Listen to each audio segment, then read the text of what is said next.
sector, we at Entrain had to ensure that we are constantly staying updated and keeping ourselves at the forefront.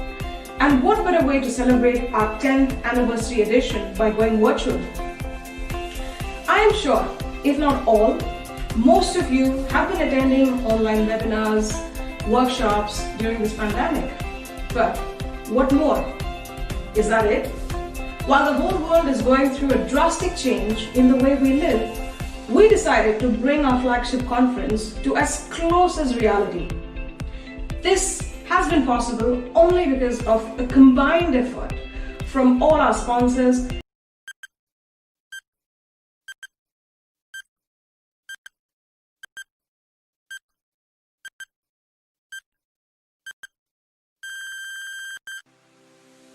Hello everyone, my name is Alicia and I am one of the event directors at Entrain. On behalf of Entrain, I would like to welcome each one of you to the Smart Manufacturing Summit 10th edition. Firstly, I would like to thank all of you present here. A special thanks to all our sponsors, attendees and elite speakers for making this happen.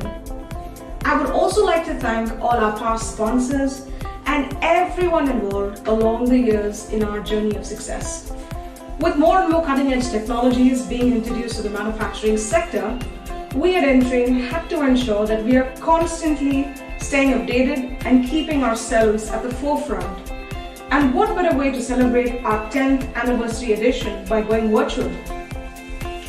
I am sure, if not all, most of you have been attending online webinars, workshops during this pandemic. But what more? Is that it? While the whole world is going through a drastic change in the way we live, we decided to bring our flagship conference to as close as reality. This has been possible only because of a combined effort from all our sponsors, speakers and team Entrain. Well, I personally feel that the pandemic can be a blessing in disguise for the Indian manufacturing sector. And as they say, there is light at the end of every tunnel. Every crisis brings its own set of opportunities. However, on the contrary, this pandemic has the potential to pave India's much anticipated way into the manufacturing sector, but I'd rather leave that to our experts to discuss this. Having said that, I would like to conclude. I'd like to thank our prime sponsors, Dell Technologies, Intel, PTC, as well as our prime exhibitors. The conference has a lot to offer, so please feel free to exchange business cards, network with one another, and witness live demos at our booths. Thank you once again, ladies and gentlemen. Please sit back and enjoy.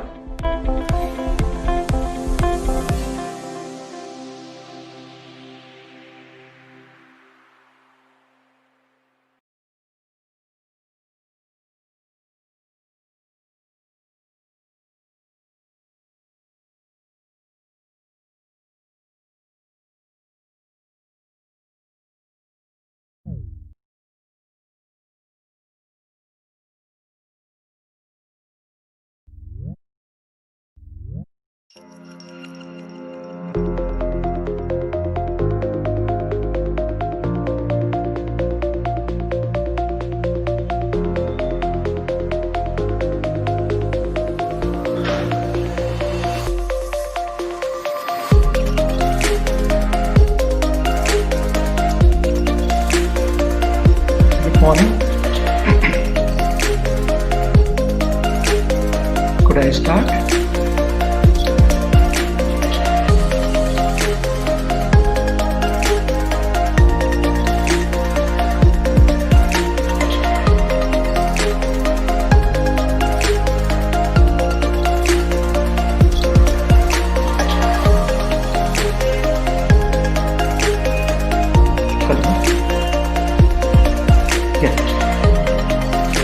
Yeah, right.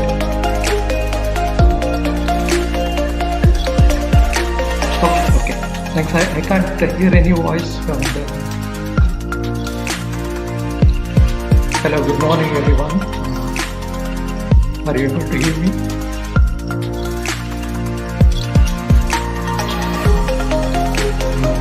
Started speaking.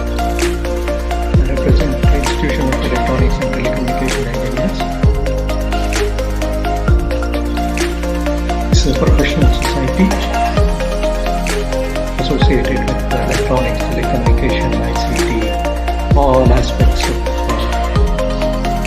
electronics and telecommunications. Good morning, doctor. Just 1 second to check.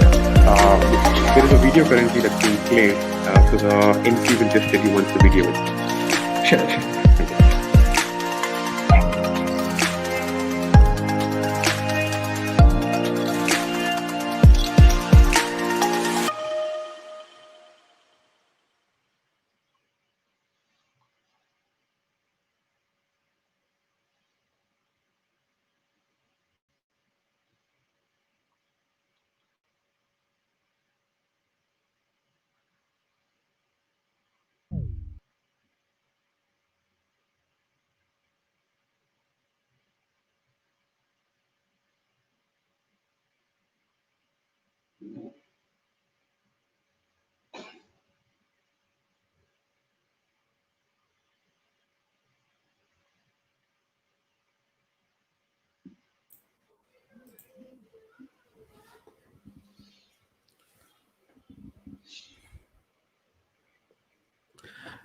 All right, ladies and gentlemen, we're going to start in few minutes. I request everyone to please be seated. I hope you are super excited. There is one more small video for the introduction of the system, and we'll start in just 2 to 3 minutes.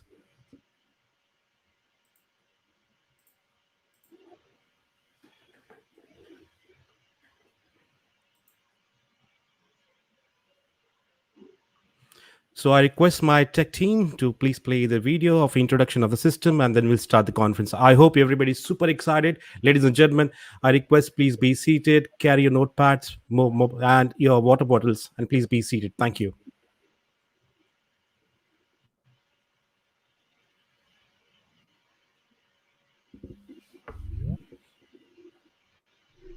Good morning, ladies and gentlemen. My name is Sanjay Podar, and warm welcome to all of you for the 10th Smart Manufacturing Summit. We are super duper excited about it, and trust me, you will absolutely enjoy it. My name is Sanjay Podar, and once again, I'd like to welcome this virtual platform. Big thank you to all the participants who have taken time to log in and to attend this event. Let me tell you, this is going to be one of the most special and unique event in the virtual world. The current situation, everybody knows the current pandemic, and the dedication you guys have shown, this is absolutely amazing.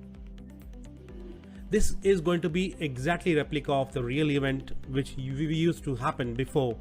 We have given our best to create the same platform so that you can feel the same experience, you can get the same experience. So I request everyone to please talk to each other, network with each other, try to gain knowledge, share knowledge, and make it the most fruitful event of the day. All right, ladies and gentlemen, let's get familiar with how the system gonna work. Let's hear about prime sponsor, ladies and gentlemen. Title sponsors Dell Technologies, platinum sponsor Intel, gold sponsor PTC, exhibitors you can see Camcom, Switch-On, Wobot, Kalkitech, and ladies and gentlemen, Electrono. Now let's go ahead. You can see the event list here, the agenda here. You can just quick look. You have to click join as audience, and then this will be the path. This way you can see the video variability routing to the conference room.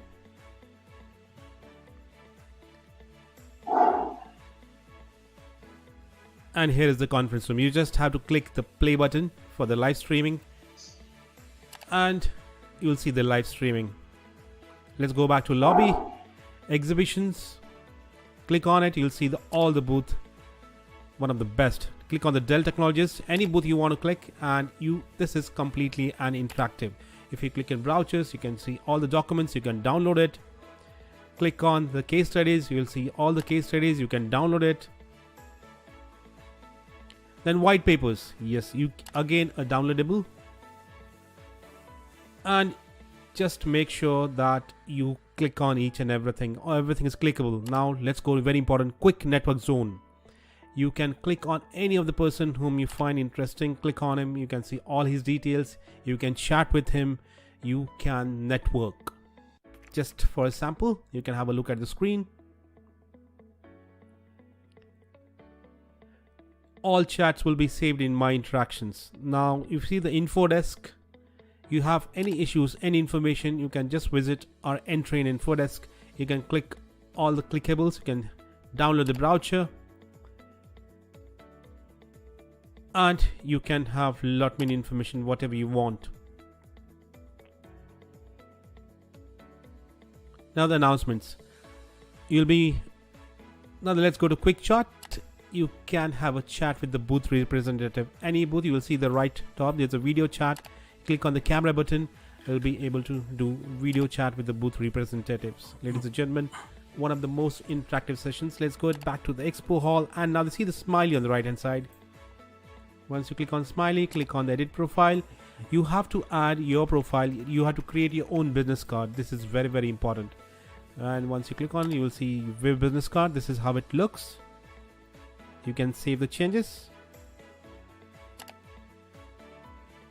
And Intel's marketing team, you can see the video chat. If you want to go to private room, you can have a private chat, private meeting. You can also do that. That's the wonderful journey.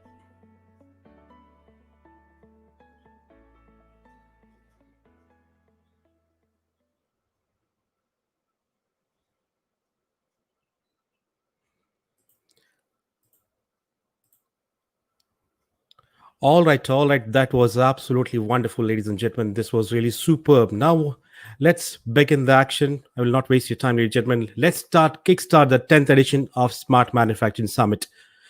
So now, the first speaker is ready. He is ex-chairman and consultant at Institution of Electronics and Telecommunication Engineers, Bangalore, IETE, Dr. M.H. Kori. Over to you, sir. Thank you. Good morning to everyone.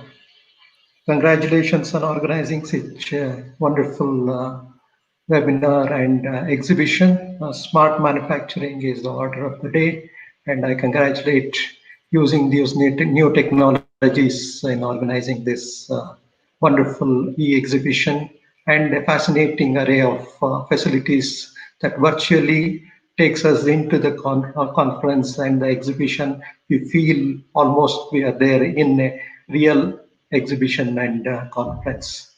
Wonderful, and congratulations for doing this. This needs a lot of technology. There is a lot of technology behind this, and we are a professional society involved in creating this technology. Let me introduce and take a couple of minutes to introduce the Professional Society Institution of Electronics and Telecommunication Engineers. It's an institute of national eminence. It started in 1953. It was, in fact, inaugurated by the Vice President Sarvepalli Radhakrishnan at that time. From 1959, it has been recognized as the Institution of National Eminence since 1959, and also it is recognized as a Society for Innovation and Research by Government of India. It's a non-profit organization. It's a technical professional society started in 1953, and we have 125,000 members, which includes, of course, corporate members, student members, organization members, ISF, IET, Student Forum. And I'm glad to mention that we have such a reach that we have 65 centers all over India, right from Srinagar to Kanyakumari, in Trivandrum, from north to south, and from east to west. Everywhere we have 65 centers disseminating knowledge and helping research and innovation in India. We also have a couple of centers outside India, one in Australia and one in Nepal. Our main aim is research innovation standards. We bring out technical journals of eminence with high impact factor. We are associated with skill development, consultancy, education and training. Our degrees are well recognized, and promotion of technologies. We are associated with conducting conferences, conventions, various activities associated with technology dissemination. We conduct lots of areas in which digital India, cyber information, security, digital literacy, e-commerce, e-governance, ISRO initiatives, smart village and e-waste management, all relevant to society, the 5G standards, IT standards, impact assessment of government initiated programs, and various activities we are associated with. IET also collaborates with many professional bodies like GIPSI, IEEE, MTT, IEI, and various other industry association in conducting technical programs to fulfill the main charter of these activities. We are training partners to Technical Sector Skill Council, Electronic Sector Skills Council, NILIT, various other organizations, both in private and in public and government associated programs. The skilling programs in the field of various technologies, upcoming technologies, to create more jobs. We are associated with all these professional societies and professional activities. IET promotes policies that enable convergence of technology with sharp focus on remote and rural penetrations. We are also a technology regulatory advisory committee where we recommend to government and other regulatory bodies appropriate necessary technologies and offer comments on various policies by government and consultation papers for the government, and also institutions like TRA. We were associated and we have given certain very valuable information and policy directions in the formation of national telecom policy in terms of various other issues associated with these things. IET also provides consultancy to industry on electronics, telecom, IT, and takes up many projects and studies on behalf of government and various other private organizations. We have 65 centers disseminating knowledge. We conduct state-of-the-art technology seminars, conferences, and also promote both educational institutions as well as private industry associations. We form a bridge between industry and academia. We have in our membership expertise which is available in all domains, and also both in terms of academic research and also how it could be applied for industrial applications. So we bridge the gap between these two and we promote technology. So without taking much of your time, I just want to mention that IETE innovates, inspires, informs, influences in technologies, technology and policymakers, and provides technology-led solutions for betterment of society. So all of you, many of you are already members of Institution of Telecommunication Engineers. It's a non-profit, non-government organization, but recognized and supported by Government of India and various other industry bodies. So I'm assuming already many of you are already associated with this Institution of Electronics and Telecommunication Engineers Society. I want all of you to collaborate, join us, and in help in promoting technology for the good of society. Thank you very much. Thank you so much, sir. That was absolutely a wonderful insight. Thank you so much for your time, and thank you. All right, ladies and gentlemen, let's move on to the next talk. The next is Tech Talk. I can request Mr. Corey to you can close the room. Thank you so much. And the next is Tech Talk. The topic is very interesting. It is AI and IoT is keeping workers safe and driving productivity in new ways post-COVID. Here is how. We surely want to know how it is. And to speak on the topic, ladies and gentlemen, we have a gentleman, founder and CEO, Bharat Light and Power Group, BLP, Mr. Tejpreet Chopra. Over to you, sir.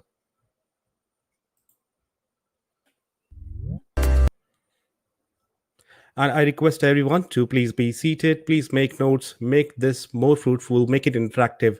You have any questions, please type in your questions in the question section. Our speakers will love the interactive session. They will definitely answer it. So I request Mr. Tejpreet Chopra, sir, please enable the camera and please come on the virtual stage.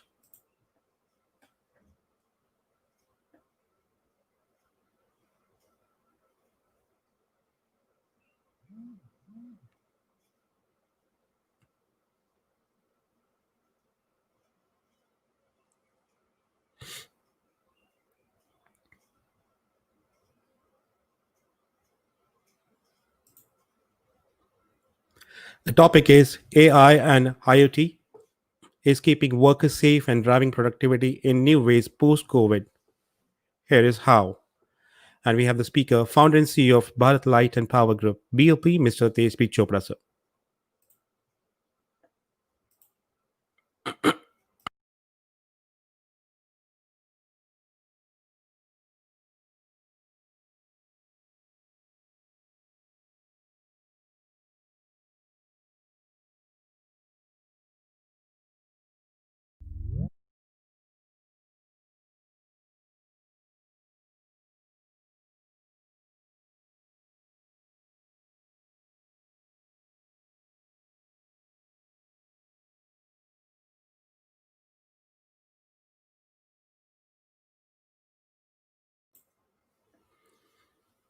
As I said, this is a very unique platform. It is a virtual platform, and we have tried our best. Yes, and we have Mr. Tejpi, sir. Welcome, sir.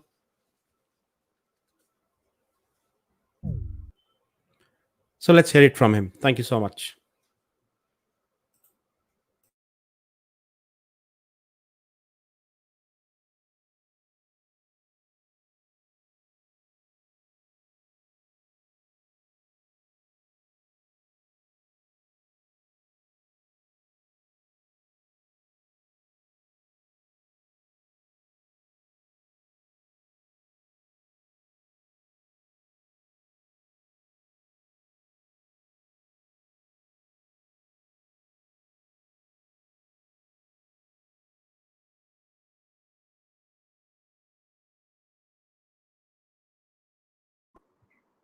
Uh, Mr. Tejpreet, I think you need to unmute yourself.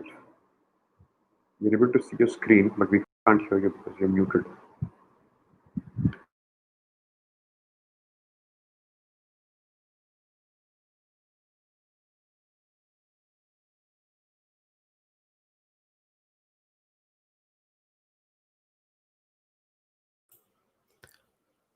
Mr. Tejpi, sir, can you please check if it is unmuted so that we can hear you? Right now, we cannot hear you. Sir, on the bottom of your screen, you'll see a mic icon, the bottom in the center. You just click on that mic icon, you will unmute yourself.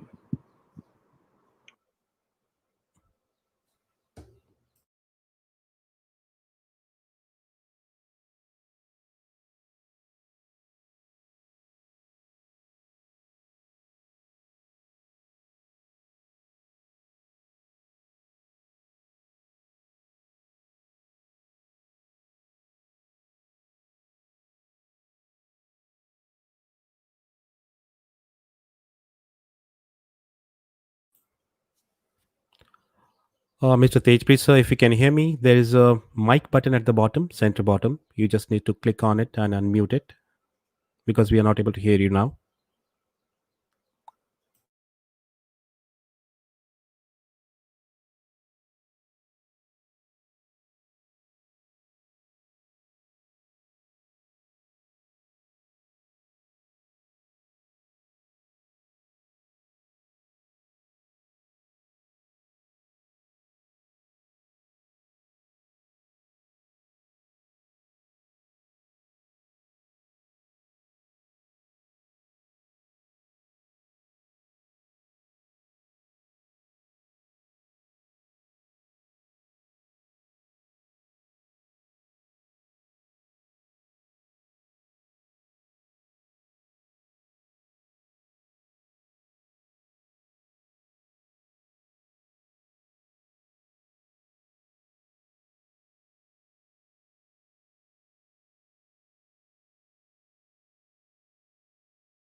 Mr. Tejpreet sir, we are not able to hear you. I request you please unmute the mic button, which is at the center bottom.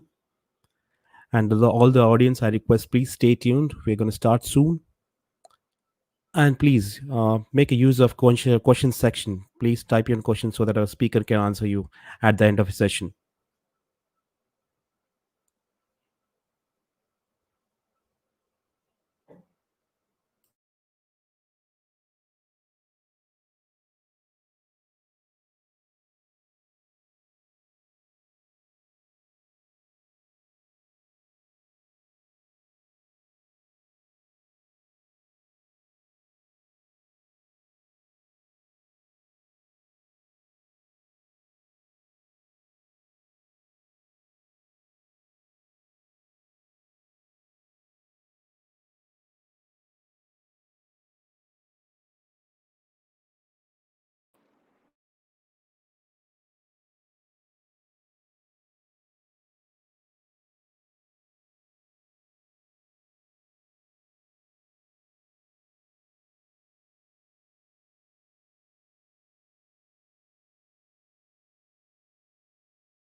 Mr. Speaker, can I request you please stop the sharing? Once you stop the share button, you will see the mic, which you have to unmute. Yeah, you can stop the sharing first. Thank you. Now at the bottom, center bottom, you can see there is a mic button. You can just click on it and unmute and try to speak.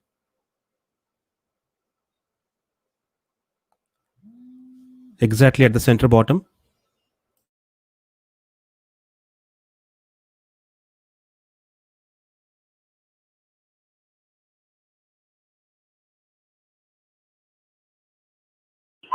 So, sir, I think what's happening is you are clicking twice in quick succession. So, if you can just click on unmute once and then just wait for 2 seconds and you'll be unmuted, because I'm seeing you are getting muted and unmuted repeatedly. So, just click on it once, wait for a couple of seconds, and you should be fine.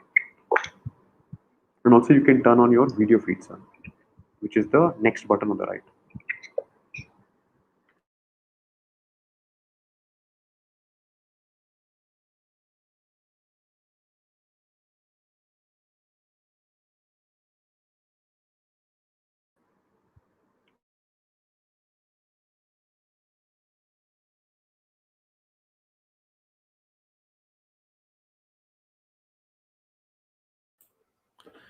All right, ladies and gentlemen, till this issue is sorted out, let me explain you first that you can see the experience, the whole virtual experience. This is all clickables.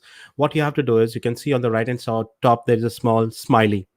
So those who have later joined and not seen the video, let me quickly explain you that if you click on smiley, at the you'll see a drop down where you will see that you can edit you can create your own business card. So please add all the details. It has your first name, last name, your mobile, your email IDs and your LinkedIn IDs. You can just fill all the information that will be your virtual card. And then if you go at the you can save it. And if you go at the bottom right hand side corner, you'll see the quick reference guide. You can click on that quick network. And once you see that, you'll be able to network with each and everyone all present out here. So you can exchange the cards. Most important, that is a very good facility. You can first create your business card, that you can exchange your business cards. And most important, at the end, you'll be seeing something called as My Event Bag, where you can see the brooches. You can see whom with you chatted, with whom you had interaction, what all business card exchange. You can download it and we can take it with you.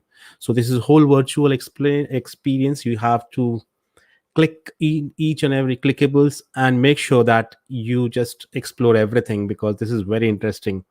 And ladies and gentlemen, it's after all, it's a technology. So yeah, we are sorting it out, and I hope so. We'll see you soon live. So ladies and gentlemen, I request everyone, I repeat once again, on the right hand side corner, there's a smiley icon on the top. Click on it, you'll see a drop down. You'll be able to create a business card. I hope everybody is following me. Yeah, you can see, let me open it. And if you see the smiley, you see the drop down. and in the drop down you'll see the edit profile. You can create your own business card there. Just below that you see the my event back will be having all the interactions, all the downloadables, whatever you have downloaded, you'll have everything into one bag. So you can, and at the right hand side bottom you'll see the quick network zone. Once you click on it, you'll see the green symbol, which means that particular individual is online. You can interact the business card, you can exchange the business card, you can talk to them, and try to build a network, exactly what used to happen in the physical real events. This is a wonderful opportunity. So ladies and gentlemen, till then, we'll sort it out. Be patient. Thank you so much.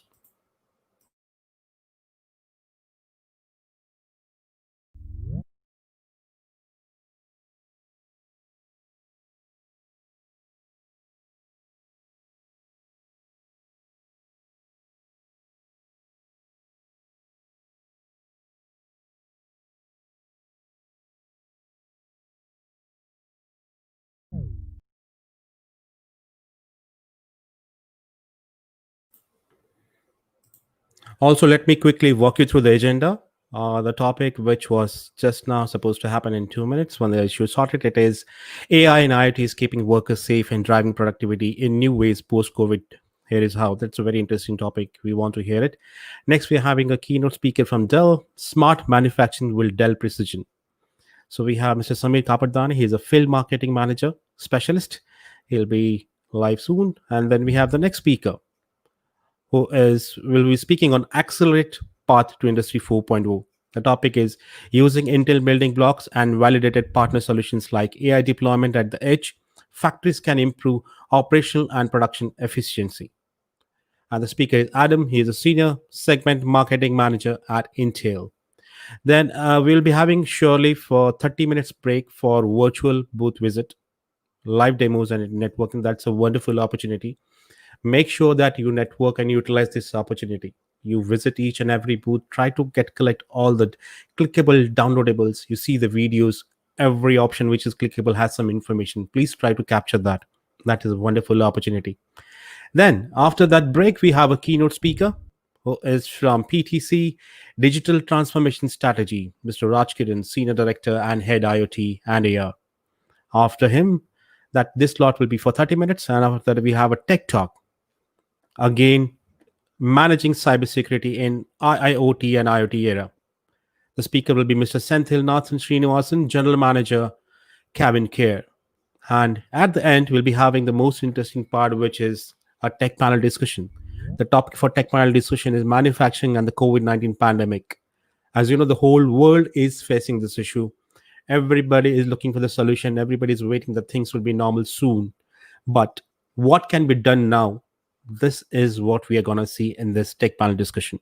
How to make business as usual in this current situation.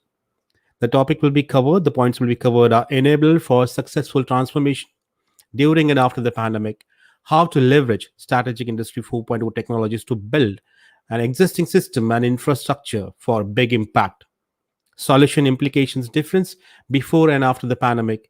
And the moderator will be Sundaram Malik, head marketing from PTC. And the panelists, these are experts, ladies and gentlemen, we'll be having Mr. Amit Chatterjee, IoT leader, Intel, Mr. Dilraj Singh Gandhi, Chief Digital Officer at TFE. Then we have Mr. Senthil Nathan, General Manager from Cabin Care. Then we have Mr. Suhas Pingat, Brand Manager from Dell Technologies. So this is all action-packed agenda for you, ladies and gentlemen. And we are just waiting for this normal or small issue to be sorted out. See you in 2 minutes. Thank you.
All right, so we have our new speaker, ladies and gentlemen, Mr. Samir Kapadane from Dell. Hi, Samir. I'll request you to please unmute yourself. You'll see the mic button at the bottom, at the center bottom. Before you share, you'll see a mute button at the center bottom. Can you please unmute yourself? And you can turn on your mic.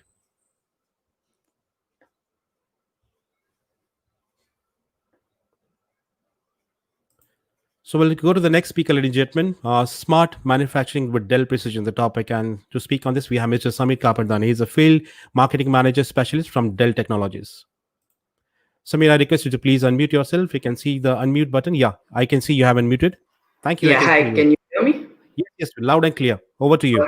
All right, great. So I will just share my screen. Just give me a... All right, can you see my screen? Yes, I can. Okay, great. So let me hide this. All right, good morning, everyone. My name is Samir Kapadne and I work for the Dell Client Solutions Group. I am the field marketing manager for Dell workstations, right? So basically I handle the workstation portfolio along with Mr. Suhas Pingat, from whom you will hear on later on in the day, right? So thanks everyone for joining. Hope all of you are doing well. It's great to meet you virtually, right? So I'll just take you through what I'm going to talk about today. So I'm going to tell you about what Dell Precision is, right? And why Dell Precision is the right fit for manufacturing. Then I'm going to talk about the use cases within manufacturing, where Dell Precision will be the right fit for you. Then I'm going to talk about a very special feature that we have on our precision systems, which is the Dell Optimizer for Precision.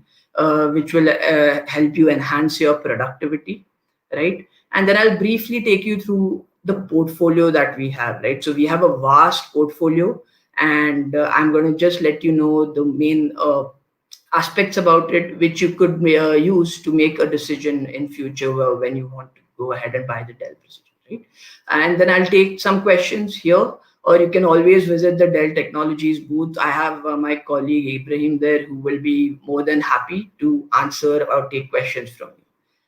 All right. So before we move on, I'd like to show you a short video. Right. So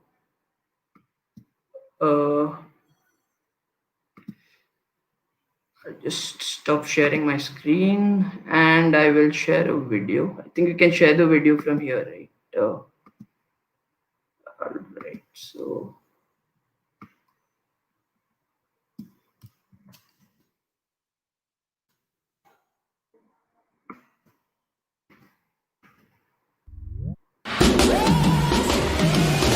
if you call it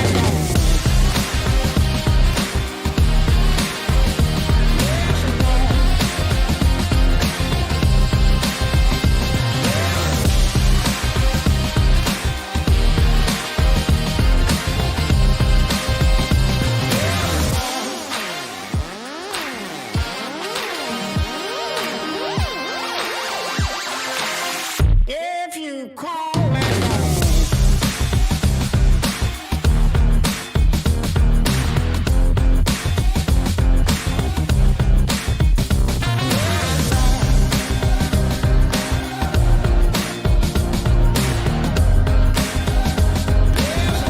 if you call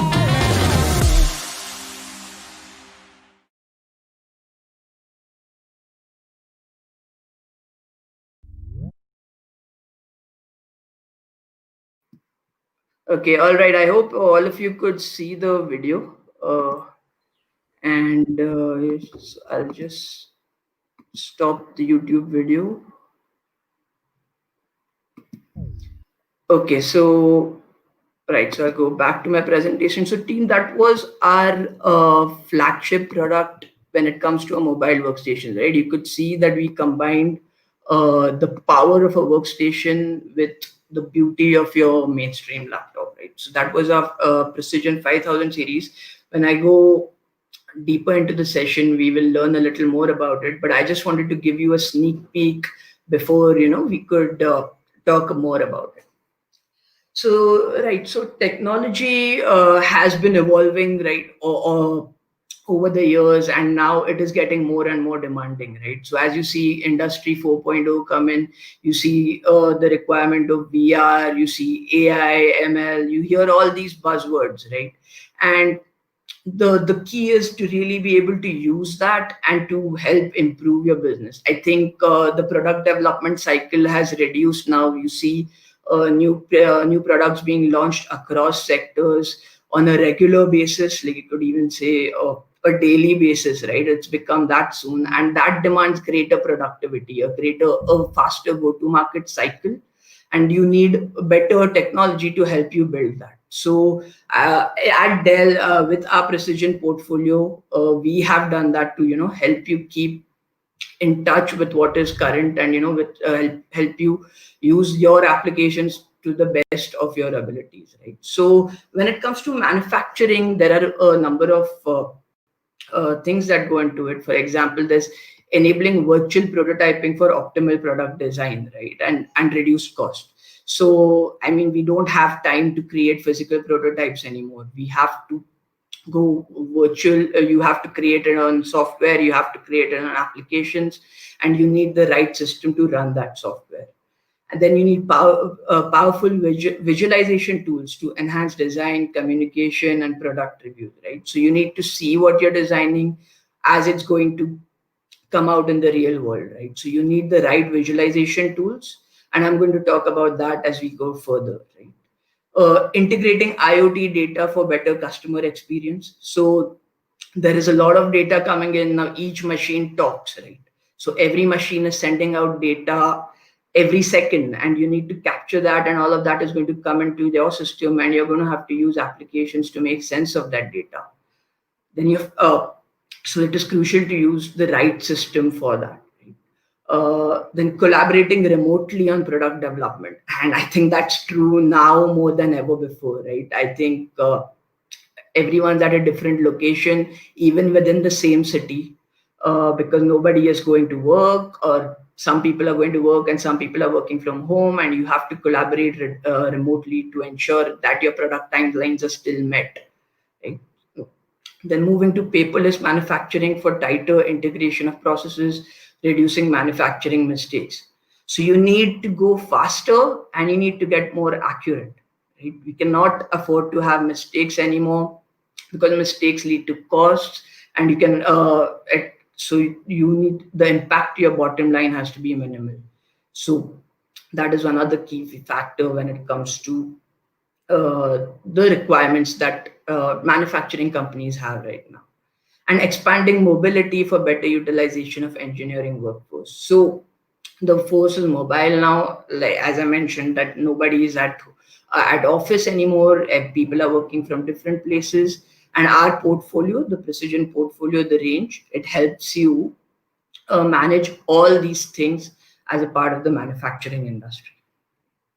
So then why Dell Precision? What is the difference between, say, your regular laptop, which is used by your regular office users, and a Dell Precision system, which is used by key designers, which is used by key personnel in the office who are going to create your product or help you go to market faster, right? So some of the factors which we have mentioned here is that we have the world's most powerful laptops, right? Laptops and desktops workstations. So you have the laptop, desktop, and rack workstations with Intel-powered processors. We have both NVIDIA and AMD graphics available on our tower workstations. So I'm going to talk in detail about this when we go into the product portfolio, but we have the most powerful Core i and Xeon processors along with RTX graphics available on our systems. Award-winning designs, right? So I want to mention the video that I showed you just in the beginning. I think we have packed power in an incredibly beautiful system. So you see that you get 4K Infinity Edge displays, which are four-sided, and you get all the power that you need in a lot of form factors, right? So we have the smallest mobile form factor, and we have small form factor workstations, which are the tower workstations. We have thermal cooling, a great performance and reliability. Right? We are ready for VR, AR, and AI. So you will see that the systems that we have, the high-end configurations that I already spoke about, available both on the mobile and tower workstations, are ready for VR and AI. So when I talk about emerging technologies, when we see the need of immersive technologies, you can do that on the Dell Precision systems. The Precision systems are the most secure in the world. So we have the Dell Endpoint Security Suite, and we have the Dell Data Guardian to protect and prevent threats. So you get a secure system while you improve productivity. And there is a world-class ecosystem. So Dell is known for that. We have great displays. There are accessories, services.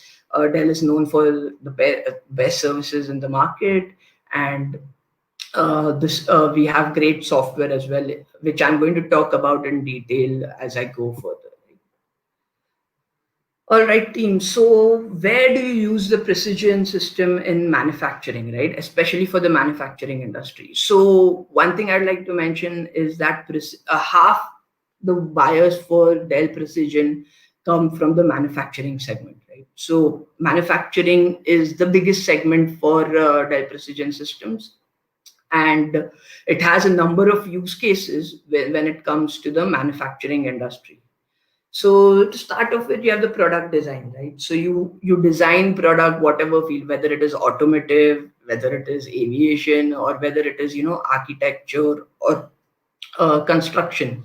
So a lot of segments need to design their products, and the Dell Precision system can be used to do that, right? So you provide interactive performance to increase productivity. So you will get faster time to market. You'll reduce your design cycles. You'll be able to do more iterations and therefore gain more accuracy, right? Which will result in better product design. So one of the key features, what differentiates Precision from other brands, is that we partner with the software providers, right? So we partner with for product design, say with Dassault Systems, with Autodesk, with Siemens, and we test these softwares on the Precision system. So there is something known as ISV certification, right? So their softwares are certified to work on the Dell Precision system. So you can be rest assured that these softwares will work on the system, and you're not taking any risks, which leads to higher reliability and better performance, right? So then coming to simulation and analysis. So there is a lot of simulation and analysis involved in the manufacturing sector. So you need to get great performance, right?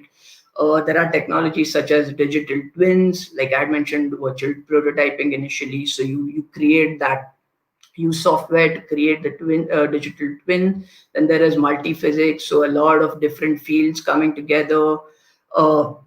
And then generative design, right? You need to test out a number of results when it comes to design, and you need to ensure that you select the right one. And you need a system to support that. So the Dell Precision system, I think the portfolio, you need to find the right system which will support your application, and it will help you perform better and get better productivity, right? So power optimization, generative design, digital twin technology to provide better part design and faster time to market. Right? So visualization. So when we talk about Industry 4.0, we talk about immersive technologies.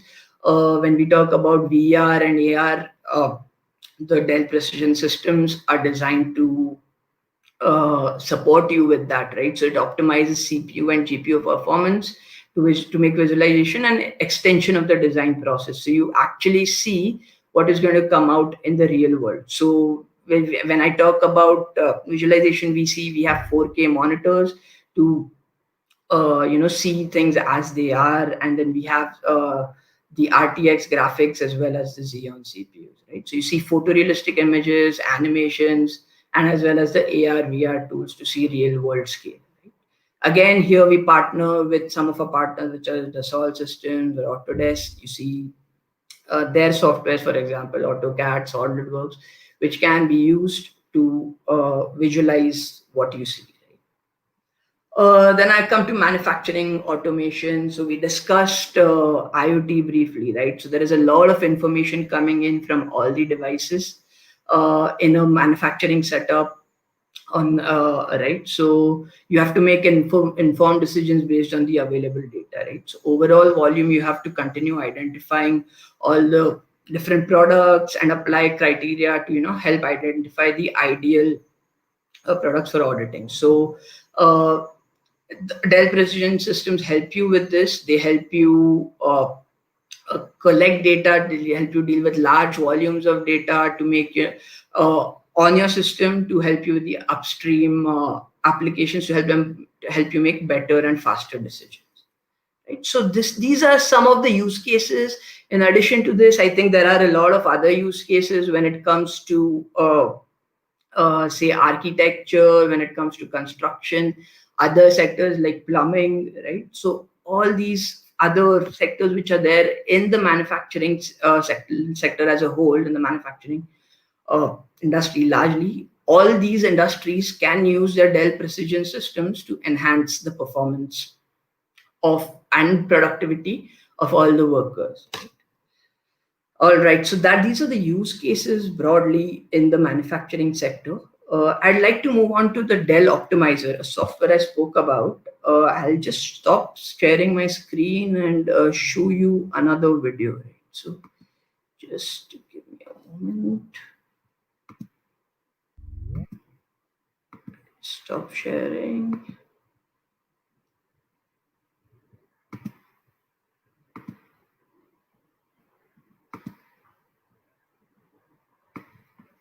So this video will help you understand or give you a brief overview of what the optimizer is. Okay, so there you go. Share a YouTube video. And I hope you can see my.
Samir, can you please check? I cannot see the video playing. Can you replay?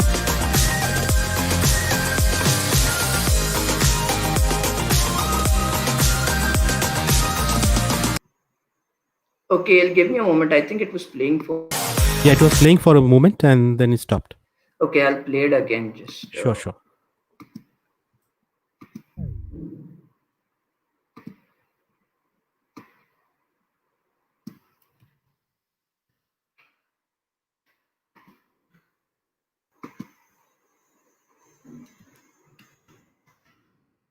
Let me know if you can see it.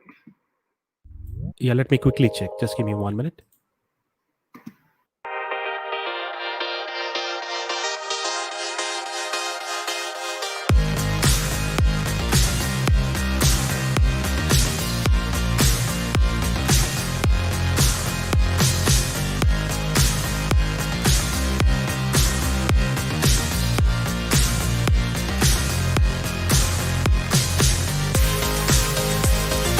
Yes, it's playing now.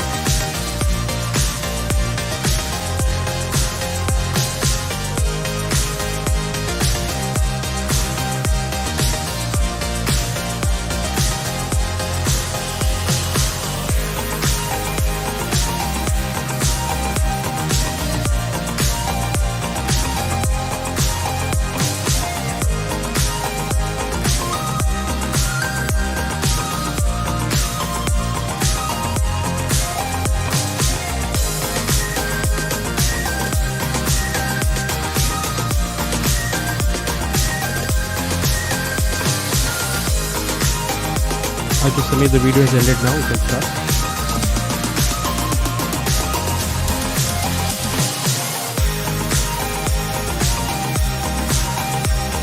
Okay, it's still running for me. So I don't Okay, okay. All right, let me go back to sharing my screen. So I hope you guys could see the full video.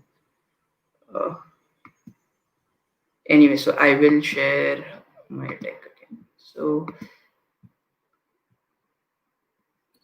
Hi, Samir. I think it's a good idea if you share your video once more, please. oh, is it okay? Just let me know when you share it. All right, just give me a moment.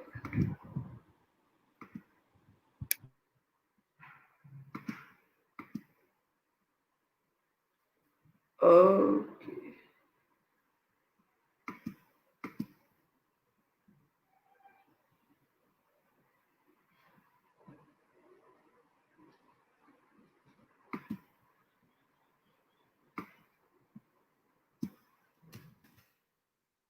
Okay, I'm going to share it now.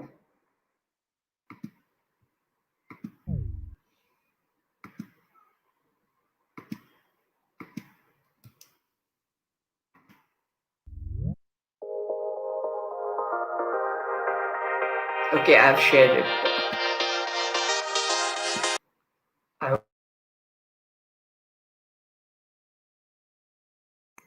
Can you see it?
Jay and Samir, I guess we are not able to see the video. Can you move ahead, please?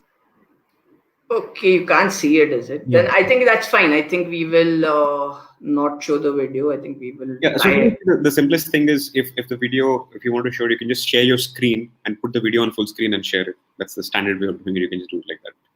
Okay, fine. We will do that. Okay, so I think I'll do that for the next video, right? So I have one more video. Yeah. And I will do that for that. So I will just move on my presentation.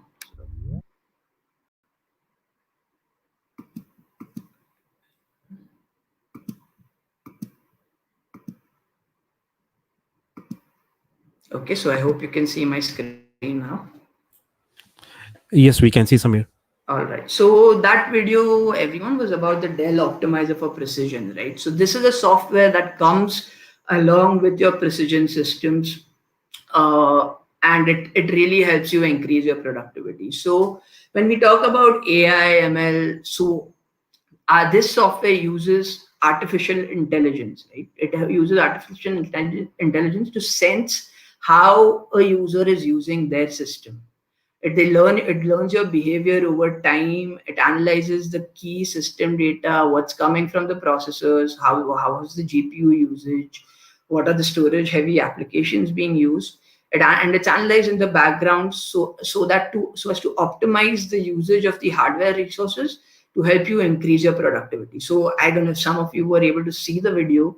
You could see that you could get productivity of up to more than 200% of what you would get from a usual system not using the optimizer, right? So some of the key benefits here are faster application launch, improved application performance, improved battery runtime, enhanced audio and video quality, secure logging and locking and faster sign-in, centralized IT management. So I am going to talk about this a little more in detail, right? So what is the optimizer made up of? Right. So the optimizer, there are 4 key components to the Dell optimizer for precision, right? So there is express response, there is express charge, there is express sign-in, and there is intelligent audio.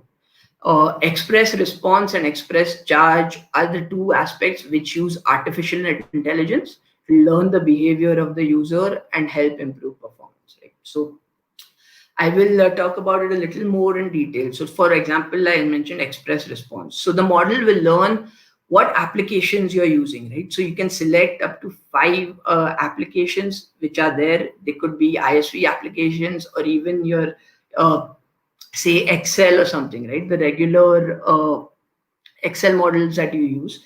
And that could be optimized by the system using the different RAM, processor, GPU, as well as the storage configurations to help you get better performance, to get better productivity. So you could gain up to 200% or even more of what performance you would get from a usual system. So faster application launch, improved application performance, right? Then there is express charge. So this is applicable for our mobile workstations. So what this does is that the AI which is present in this software, it helps you learn the user, it helps learn the user's battery usage of the system, and then it applies the right policies, right, using AI to help you extend battery life. So you get express charge on the mobile systems, which helps you improve your battery runtime. Then there is express sign-in. So this is again a special feature of the mobile workstation. So we have it on the 5000 and 7000 series. So the proximity sensor. So you do not have to key in your password when you're going to log in, right? So when you come in front of your computer screen, it will detect you and it will unlock your screen, identifying that you are there. And it will lock the screen as you walk away. So it recognizes you and you do not, without touching your system, you're into your system or you get out of the system. So it's an absolutely secure system. It's a faster sign-in, right? And then there is intelligent audio. So I think this is one of the key features in the current times. You see a lot of disturbances when you're, say, working from home, or where you hear noises from outside. We all have children at home who could be playing, right? So the sound is there. So what the system does, it recognizes what kind of environment you're in, and then what it does it modifies the system to help you hear better according to the system you are in. So when it comes to loudness, noise level, equalization, echo elimination, it recognizes your environment and then gives you the right solution based on your surroundings. So you get better audio quality, right? These are the key features. And you can see the performance. So there's a separate performance feed tab where you can see what optimization gains that you have achieved by using this software, right? So you'll clearly see what advantages are there of using this software. And based on the software you're using, you will see what the gains are and how they vary, right? So each user gets a different result based on how their usage is and which application they're using. So this is possible with the centralized management system, right? So this is possible. This can be managed with SCCM, right? So it can be managed at a company level. So each individual user does not have to operate this software. It can be managed by the IT team for the entire department or the company as a whole. So you can manage, deploy it remotely. You can optimize multiple systems. As well, you can manage any system within the Dell Optimizer for precision. So that's the centralized management while maintaining privacy, right? So Dell does not contain any information about your usage of the system without your explicit consent. The optimizer analyzes your data locally, right? Event data such as the UI launch, service heartbeat are sent to Dell to help understand the app with your consent. So the end user can select whether they want to opt in or opt out, but you have complete privacy possible with the Dell Optimizer. All right, so team, that was the optimizer. Now I want to briefly talk about our portfolio. So I won't go into the details of the specs and fields, but I'll just tell you what all we get with our Dell Precision systems, right? So we have ISV certifications. Like I mentioned, we partner with the top software providers for the manufacturing sector. We saw Autodesk, we saw PTC, we saw Siemens, there are a number of other ISVs as well who we partner with and test our systems to ensure that they work on those softwares, right? Then you get optimized performance. We spoke about the Dell Optimizer. You get great front of screen experience. So you get 4K, you get the 100% Adobe Color gamut. We have infinity bezels. I showed you the mobile precision video, right? The 5750 and the 5550. These are beautiful systems with a great user experience along with the power. So you have amazing front of screen experience both on the mobile as well as the desktop series. We have memory reliability. So we have a technology known as the Reliable Memory Technology Pro, right? So it minimizes errors and maximizes uptime. So if it works with error correcting code, that is ECC memory. So what it does is that if there are any bad slots on your memory, it will quarantine them and ensure that you do not get a blue screen error, right? So some of you might have experienced blue screen errors on your system. The RMT Pro ensures that you don't get that. It warns you in advance that your memory might be going bad. So you get greater reliability, lesser downtime, and because of that, a better performance, right? So then we have new storage technologies. We have PCIe SSDs. So we get at a great price and amazing performance. So you have class 40, class 50 PCIe SSDs to go along with the SATA SSDs as well as the SATA hard drives that we have. Right? We have desktop to data center. So this is extremely relevant in the current environment. Because we are working remotely. So we have the rack workstations which can be kept in the data centers to help you with your security so that your data is not exposed. And you can connect remotely using a TerraDG host card, and you can access it from any system anywhere you are, right? So you have a one-to-one host card there. Smart design, so we have great thermal cooling, acoustics, easy. We have the award-winning industrial designs, to be frank, and we have beautifully designed systems. They're small and powerful. Right? We have the complete ecosystem when it comes to the docks, accessories, and solutions. So you get anything that you need to go with the system. So Dell is the end-to-end IT services, IT hardware company, and anything related to IT hardware you can get with Dell. And then, of course, what we are famous for are support. So you get Pro Support Plus. So you will get immediate support. Actually, the Pro Support Plus offers you an opportunity to detect issues before they actually creep up. So you will be warned in advance. So these are, in a nutshell, what the technologies that we offer. So I want to mention one thing, right? So if you're going to select a workstation or if you're going to buy a workstation, you need to see what application you're using. So this slide really helps you choose what kind of workstation you want. So if you're doing interactive work, so say you're doing design work or you're doing visualization using VR, you choose the maximum CPU clock speed you can get, right? Because you're not going to use multiple cores. And if you choose a higher clock speed, the single core will perform better, which is working, right? So displaying so you can see your inputs and outputs in the real time. For computational work, you see the number of cores. So based on the greater, if you're going to have greater amounts of data, which has to be crunched and analyzed, you use more cores. So you get faster processing. So especially when it comes to simulation and analysis or say rendering, you look for higher number of cores. So this is just a guide, a tip. So based on what application is being used in your respective organizations or by the respective teams in your organizations, you can choose the workstation which is right for you. Okay, so here's the portfolio, right? So you have intelligence performance with great Xeon processors. You have immersive productivity with beautiful screens, and you have mission critical reliability, right? So we, like I mentioned, we have our RMT Pro and software to help you gain the reliability. So we have a. I'll just briefly take you through the different portfolio that we have. So we have our mobile workstations, which have the 3000, 5000, and 7000 series.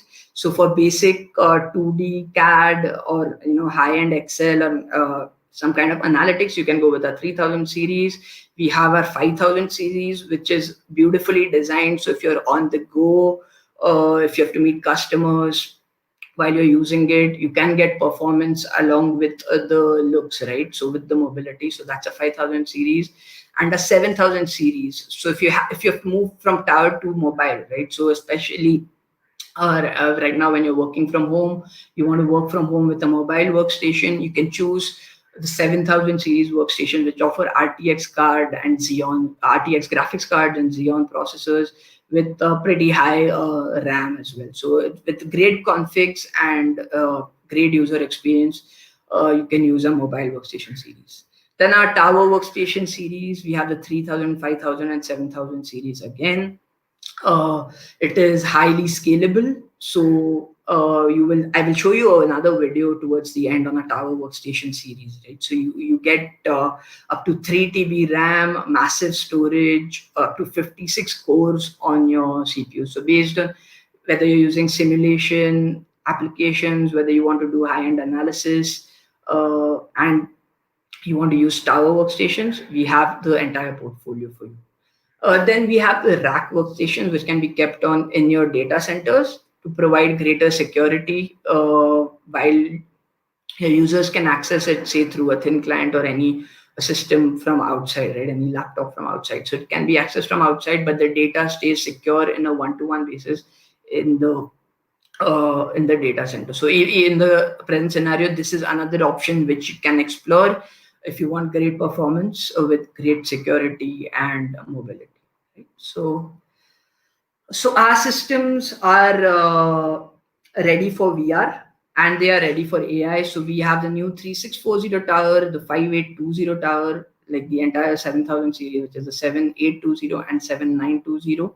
So you get Core i processors as well as Xeon processors, Xeon bronze, silver, gold, platinum on the 7000 series, right?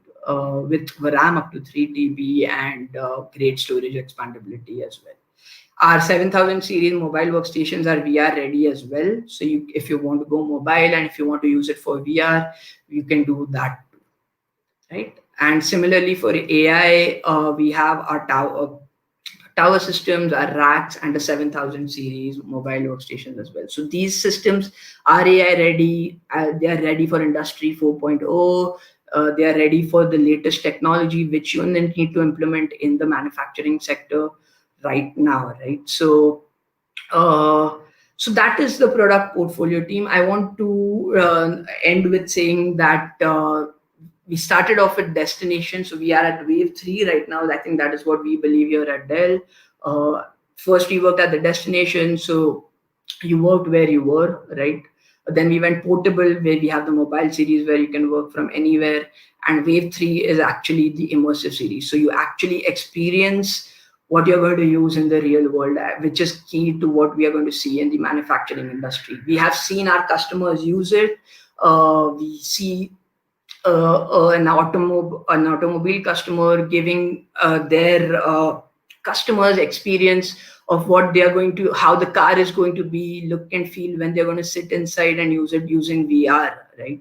So there are a number of use cases in the current market which we see can use Dell Precision to help improve their customer experience as well as their productivity, right? So before I end, I will just show you one last video of our fixed workstation portfolio, and then we could probably take questions if we have time, or you can always ask questions in the booth, right? So let me just show you one last video before I close.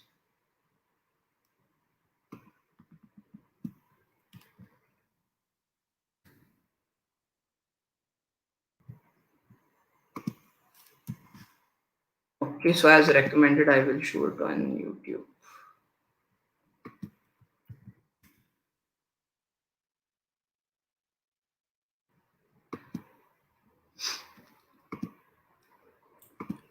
Samir, till you play this video, I'll not make an announcement. I request everyone to please type in questions in question section so that Samir can take it up.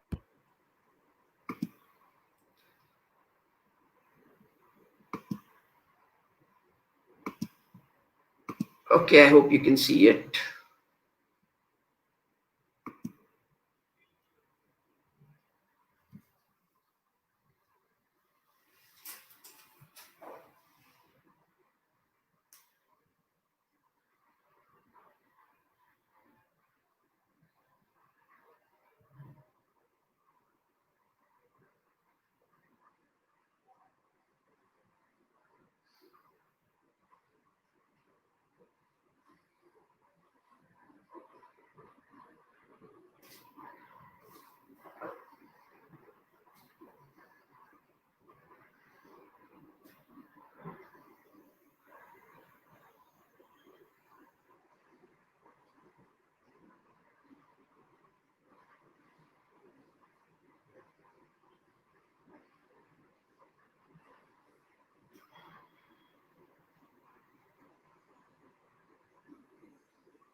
All right.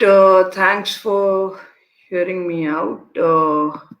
Thank you, everyone, for listening. You can ask me questions here, or you can reach out to the Dell booth, right? So we have my colleague there. Please reach out, and we can help you with anything that you need to know from Dell. So thanks once again. Samir, just hold on. We have 4 minutes to go. So let's see if we have we can take some questions here. Okay. I request audience, you can see on the right hand side, there are 3 icons on the top. The bottom icon, if you click on it, it will open 3 options. And please type the questions.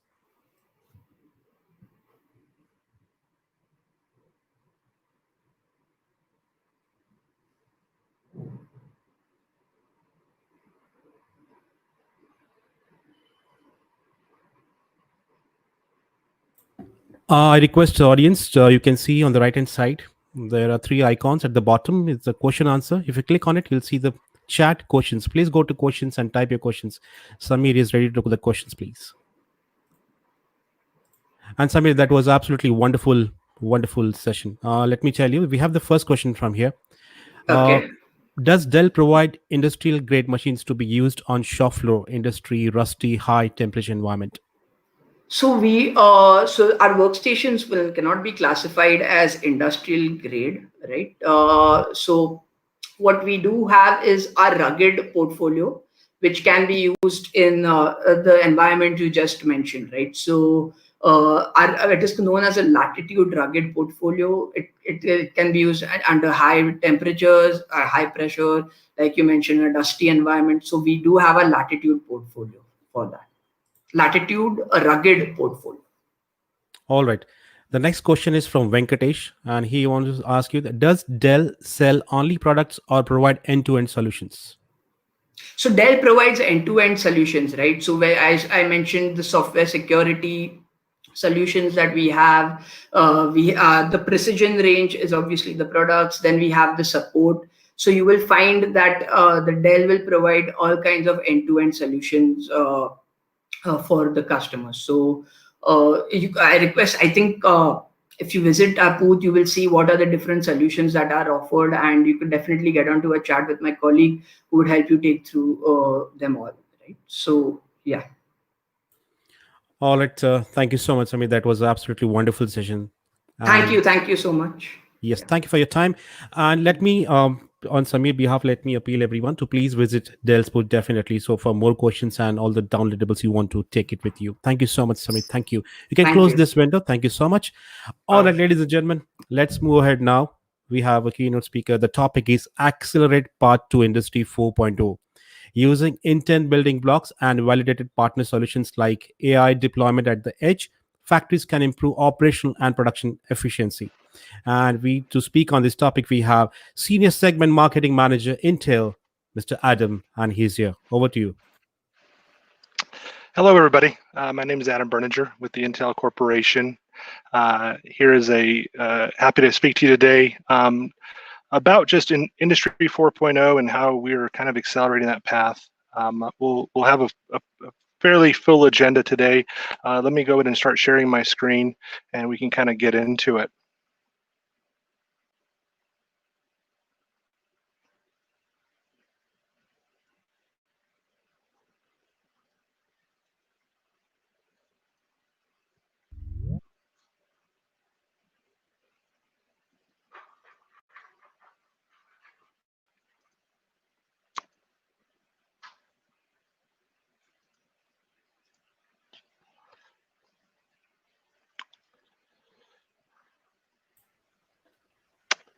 I seem to be having some difficulty with the screen share.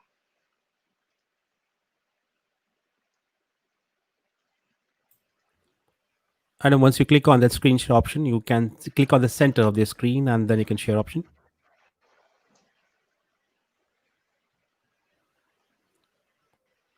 Until Adam pops up the screen, I request everyone, once you see this, while seeing this session, you can type in your questions for Adam.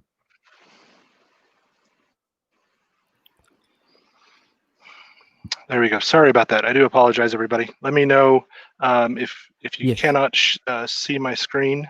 We can see now. Thank you so much.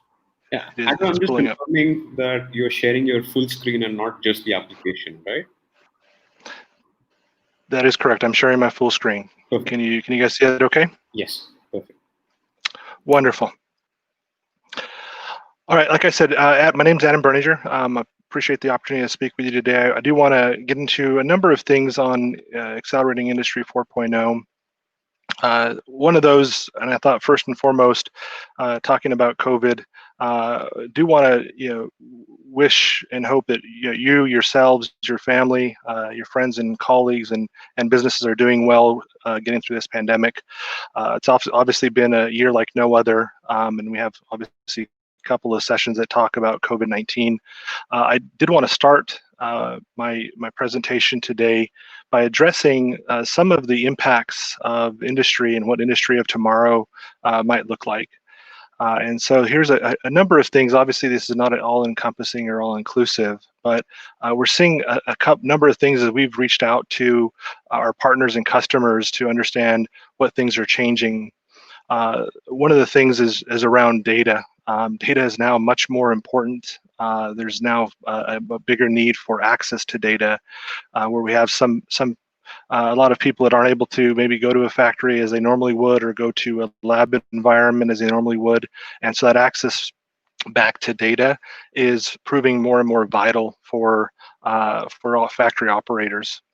Additionally, a lot of changes happened over the last 4, 5, 6 months in terms of production changes.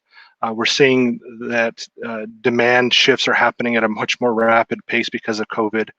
We think about things like auto manufacturers having to change their production lines to make medical supplies, or you look at even recently announced today, Kodak in the U.S. here is changing their business model to make pharmaceutical supplies. So very different production line changes, as well as just having to change the amount of products you're pushing out is changed dramatically. Additionally, that change is driving new business channels and new operating models to have to adapt and change to the new reality that we're in.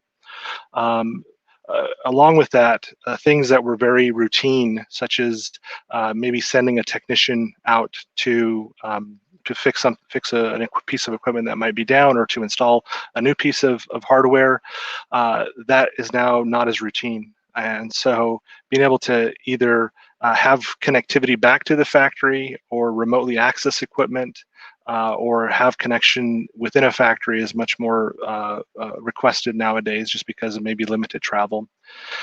And then the fourth thing here I've got listed is social distancing. This is one I've actually had a lot of conversations with our partners on, to try and understand more about what can be done with technology to help with social distancing, whether that's using cameras to see about visual space, or the actual space between people, to make sure social distancing is being followed. Things we're seeing with process changes as well, in terms of having a shift start and end on staggered times. Another request that we see now more often is the need for equipment as people are engaging with that, whether it be a touch screen, or a keyboard, or a mouse, etc. The need for cleaning and sanitization is being requested, as well as being able to have and operate with PPE in these work environments. And so these are a number of things that we're seeing. Obviously, this is not all-encompassing, but we are predicting that the industry of tomorrow is going to be somewhat different than today. It's not going to be a complete change of industry, but there's going to be norms that we had in 2019 that won't be norms of 2021 and beyond, and those changes will be permanent. And so preparing for some of those changes are going to be crucial for you as a technology owner, whether in a factory or supporting a factory. As I kind of get into more of the details of how we're helping kind of accelerate this path to digital transformation, or Industry 4.0, I do want to make sure that folks know they can ask questions at any time during the presentation. We'll be having a quick kind of poll question in a minute, where you'll be using the Q&A box. So hopefully you're familiar with that by now. If not, it's on the top, I believe, right-hand side under Q&A. Now, when we talk to our customers, and Intel's in a very interesting position, right? We both are a supplier of technology, and we are also a consumer and a manufacturer ourselves. We have a very vast manufacturing network, and operate a number of factories globally. And so with that, we're in that unique position of both being a maker of technology and a adopter of technology. Additionally, as we talk to customers, we're not just talking to one portion of the value chain, but we try to partner and engage with all the participants of the value chain, both our factory operators and owners that are making and moving things, as well as our system integrators and solution providers, our cloud partners, our OEMs and ODMs that are making devices and hardware. And we come across a couple of things that industrial customers are wanting, and these probably resonate pretty clearly with you. One is, industrial customers, owners, and operators are looking to improve things like product quality, improve things like innovation and the rate they're having with innovation, wanting to get more productivity from their workforce, as well as equipment they have deployed today in their supply chain, as well as looking for ways to reduce cost and increase the visibility they have in more real-time setting. And so these things are really some of the underlying drivers of why technology is being deployed in industry. At the end of the day, it's there to solve business problems. It's there to solve and help, actually to help create better business outcomes for the companies that are deploying it. Now, I would like to kind of have you guys think about, why is industry upgrading to new technology, right? New technology is obviously coming at us at a much more rapid pace, and industry generally has not been as fast of a moving kind of set of vertical markets compared to maybe mobile or consumer products, etc.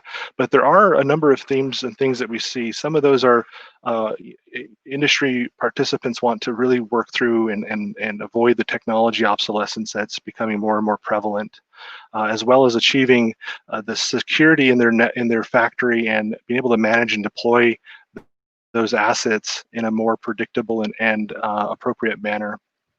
A third thing here is also being able to deploy these things in their factories so they're not having to fully rip and replace their existing infrastructure, but maybe use components of it, maintaining some kind of legacy capability, but getting the most out of IoT solutions or AI and really minimize downtime, right? The biggest cost for a lot of factories is downtime. Unplanned downtime can be a very huge weight, both from a cost perspective, but also from a loss of revenue perspective. And so these are a few things that we see why industry today is upgrading and moving to new technologies. I do want to move over to a question now to see what you guys from the audience are seeing or experiencing firsthand or secondhand as to reasons why adopting new technologies are being limited. And if you can take maybe a minute or so to go and get some responses and see what people are saying, we'll maybe discuss those a little bit anonymously, of course, but discuss the themes at the end of the session.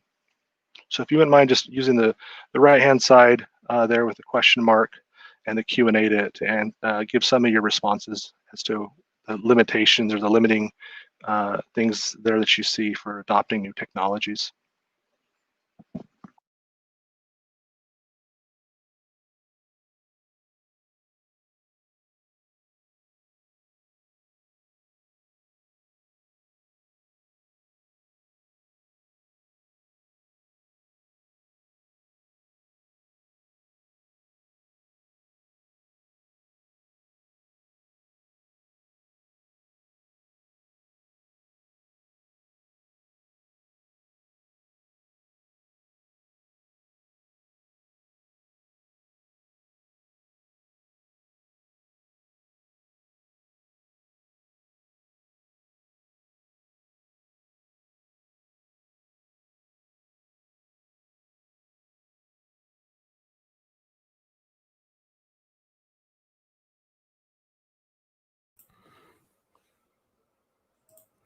Hi, Adam. I can see some questions are coming up.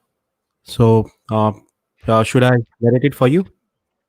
No, we're going to talk about them later. Just if folks have some, just go ahead and type those in. We'll wait about another 30 seconds. This is Okay. somewhere I think I want a little bit of thought from the audience and then just some feedback. Okay, let's wait for the So feedback then. Yeah. about 20 more seconds or so. So if you have stuff, go and finish typing those up.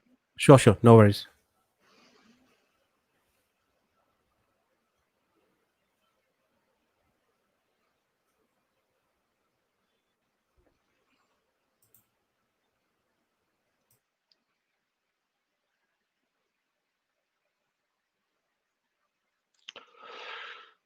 Great, thank you. We'll talk about a couple of those things towards the end of the session. Obviously, there's lots of reasons why people are adopting and why others aren't, and it's a whole host of things, and we'll talk about a couple of them at the end of the session. So I appreciate your willingness to share some of your thoughts and some of your observations that you're seeing. I want to shift now a little bit to what's the foundational layer that we are seeing and we're obviously involved in when we talk about just different technologies that are being deployed in a factory setting.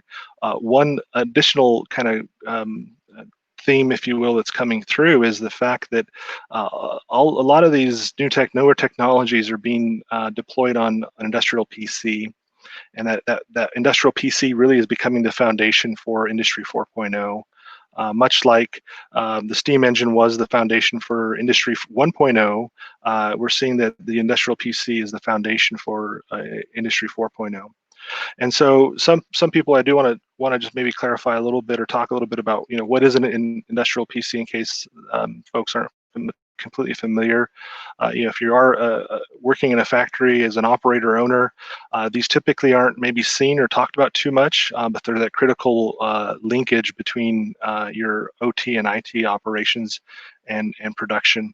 And so they are a ruggedized piece of compute that does sit in the factory. It is purpose-built to withstand more harsh environments and industrial kind of use conditions. Those can range from operating temperature or water, dust, immersion proof type of designs, electromagnetic interference filtering, and then components that are there for the job that needs to be done, whether it's something specific for its application or additional expansion to give greater connectivity and the like. They typically, are built to run, 5, 10 years in as a whole, which is a good thing, right? They're kind of this purpose-built industrial foundational layer when you're looking at deploying technology. Now, where does Intel fit with this? Where are we when we think about some of these? How was our contribution? Now, obviously, our main contribution to this starts on the bottom here with the silicon, where we're building products that range from the lower end on Atom all the way up to higher end to Core and Xeon products, but also accelerators to help with specific jobs, AI and the like, to help accelerate specific workloads. Now, with that, as I said earlier, right, we work with a number of partners to go and make these products, but we also work with our end users, who are factory owners, operators, anyone that's making or moving something, whether it's electricity or oil and gas, cars, chemicals, clothing, electronics, right? Anything and all across any of those vertical industries that you can think of that you guys are a part of.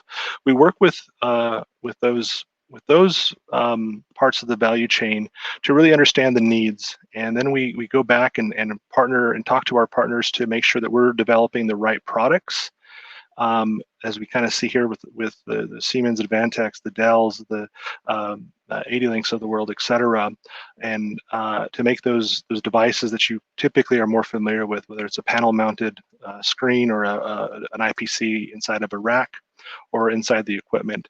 And one thing to note, right, we always sell through our partners, so we're not selling directly to end customers or factory operators, but we do partner and work with, and are happy to do that, to really understand the needs that and the challenges you're facing, to really build the set of solutions like an industrial PC that will fit in different applications or environments, conditions, or work sites.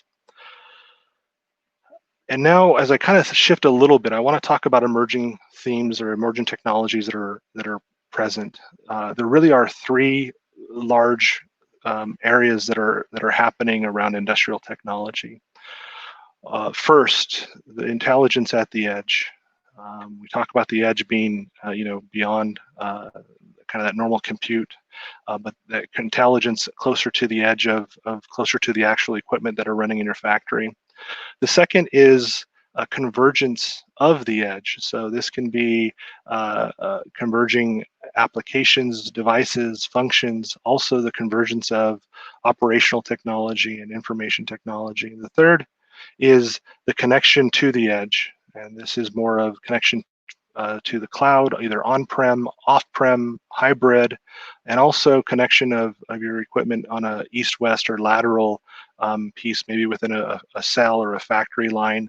And so these things are really being driven by the business outcomes that folks are looking for. When you look at intelligence at the edge, it really is AI, analytics, and more insight into what's happening in a factory or what's happening at even the specific tool or manufacturing line level. Things like defect detection and predictive analytics and manufacturing productivity are some of the use cases that we see here more recently.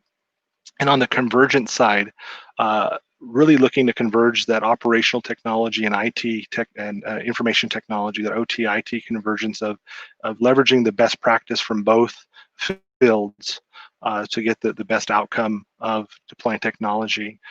Looking to also reduce downtime, right? I've talked to a number of customers, and the cost of just an unplanned downtime it can be tens of thousands of dollars an hour in some cases, where it's just extremely costly, maybe where they're waiting for a spare part. And so the things there with that convergence is, how do I maybe virtualize specific workloads, or take a physical attribute and make it more of a virtual attribute, so that I can maybe spin up a quicker version of that, or deploy that quicker throughout my factory.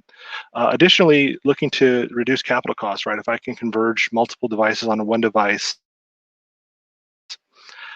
you're able to save on your capital costs.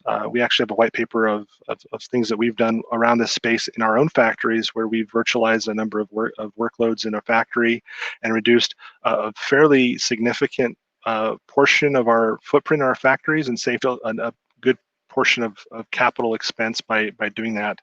That's one way where we're practicing what we preach, if you will, and trying to deploy and use the technologies that are emerging within our own factories.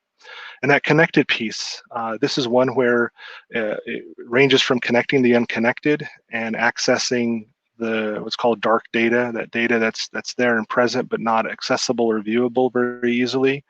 Getting that data off of equipment into a repository or into a data set or database to be able to do some of these other things with analysis and/or just insights from that. But also edge to cloud, right? That connectivity back to the cloud. Not everything is and probably will go to the cloud, just because of the volume of data that a factory can produce is just mind-boggling to say the least. And so it becomes a little somewhat unwieldy. But there still is a need to have some connectivity back to the cloud.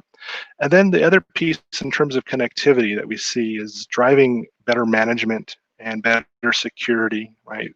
Factory operators want to be able to manage their assets sometimes remotely, or be able to deploy things and have, either whether it's a patch or whether it's an update, be able to deploy that very quickly without maybe having to send a technician or worker into the factory environment and literally kind of update each machine by hand. And so these are three of the big emerging technology trends that we see happening within the industrial sectors across the board when we talk moving towards Industry 4.0. I now want to go ahead and show a video real quick of something that we're seeing that we're seeing around AI. We talk a lot about AI. Obviously, that's a common theme that's probably being spoken about in this conference, because that's, obviously there's a lot of interest in AI, but I do want to go and share that video now with you to kind of give you a little bit of what's happening. AI there. is revolutionizing machines, buildings, supply chains, factories, and electrical grids. Edge computing is powering that revolution. System integrators must be ready to build industrial IoT solutions that help their customers build smarter processes, improve. AI is revolutionizing machines, buildings, supply chains, factories, and electrical grids. Edge computing is powering that revolution. System integrators must be ready to build industrial IoT solutions that help their customers build smarter processes, improve safety, and reduce downtime. It's time to embrace these technologies so that both you and your customers can grow your business and reduce costs. Make sure you're ready to succeed by planning around 4 important considerations. Unify and help secure multiple sources and formats of data in unprecedented volumes. Minimize latency between data and systems to enable real-time decision-making. Provide decision makers with access to insights in a digestible format at any time. Ensure new IT capabilities are integrated with existing OT and workflows. Meet these challenges head-on with Intel architecture-based industrial PCs. We'll help you drive the industrial AI at the edge revolution while simplifying solution deployment.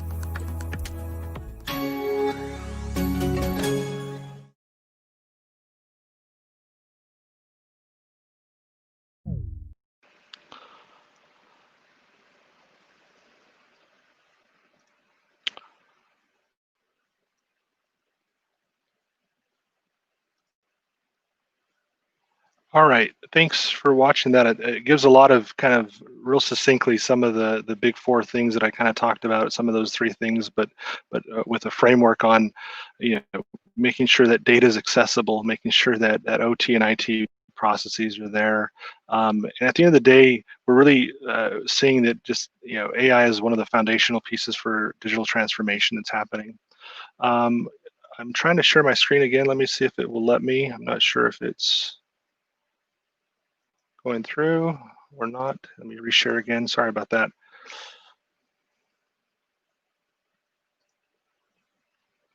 Perfect.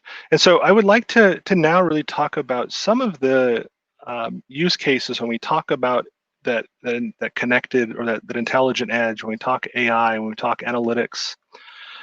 What are we seeing now? It does span the gamut. You'll see here we talk about people, machines, material processes, and environment. And there's a lot of different use cases that come up in each of those. And you can see some of them here.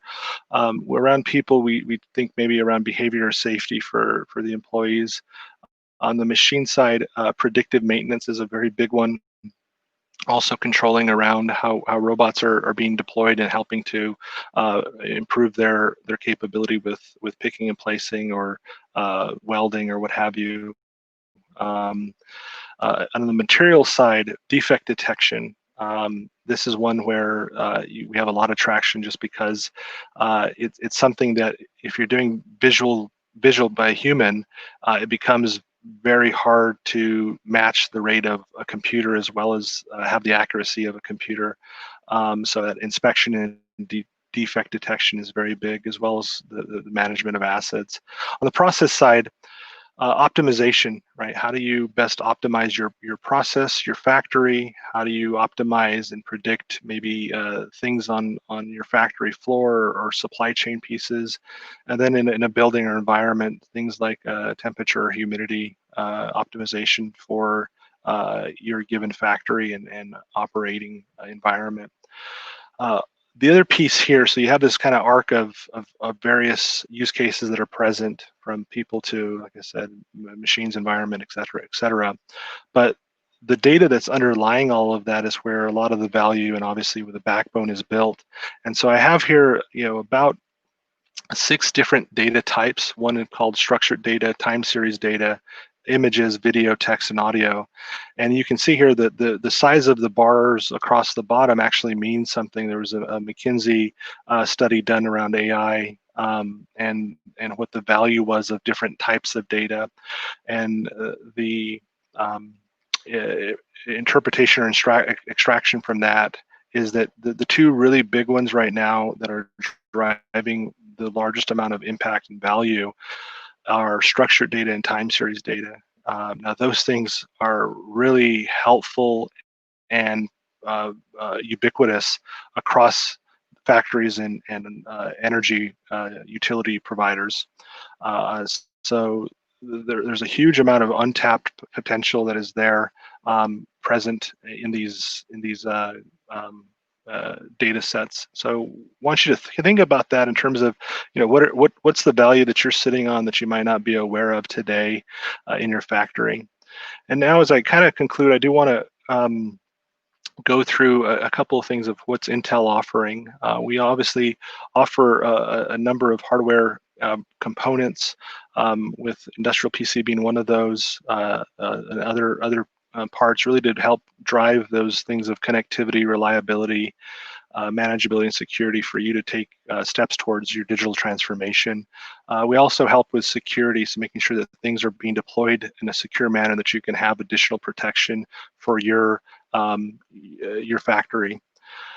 Third, on this digital transformation journey, we want to look at things like, we have our broad ecosystem and a wide set of partners to help with things from software, cloud partners, hardware with cameras, industrial compute components, and developer offerings as well. And then lastly, we obviously have a number of partners and system integrators that we work with to help you along your digital transformation with pre-verified solutions that can help you get started even quicker. As I wrap up, I do want to say thank you for your attendance today. I hope you found this session interesting, informative, and are able to maybe take some action steps that you might have been maybe hesitating towards. I know we have 6 manufacturers and utility partners that have joined today's event. I do invite you to visit their booths today when you have some time, get to see what is being offered there.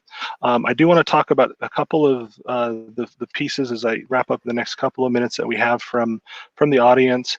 One is around the value proposition of a solution. That is one. Let me actually stop sharing my screen here and we'll go to the camera. But that is one where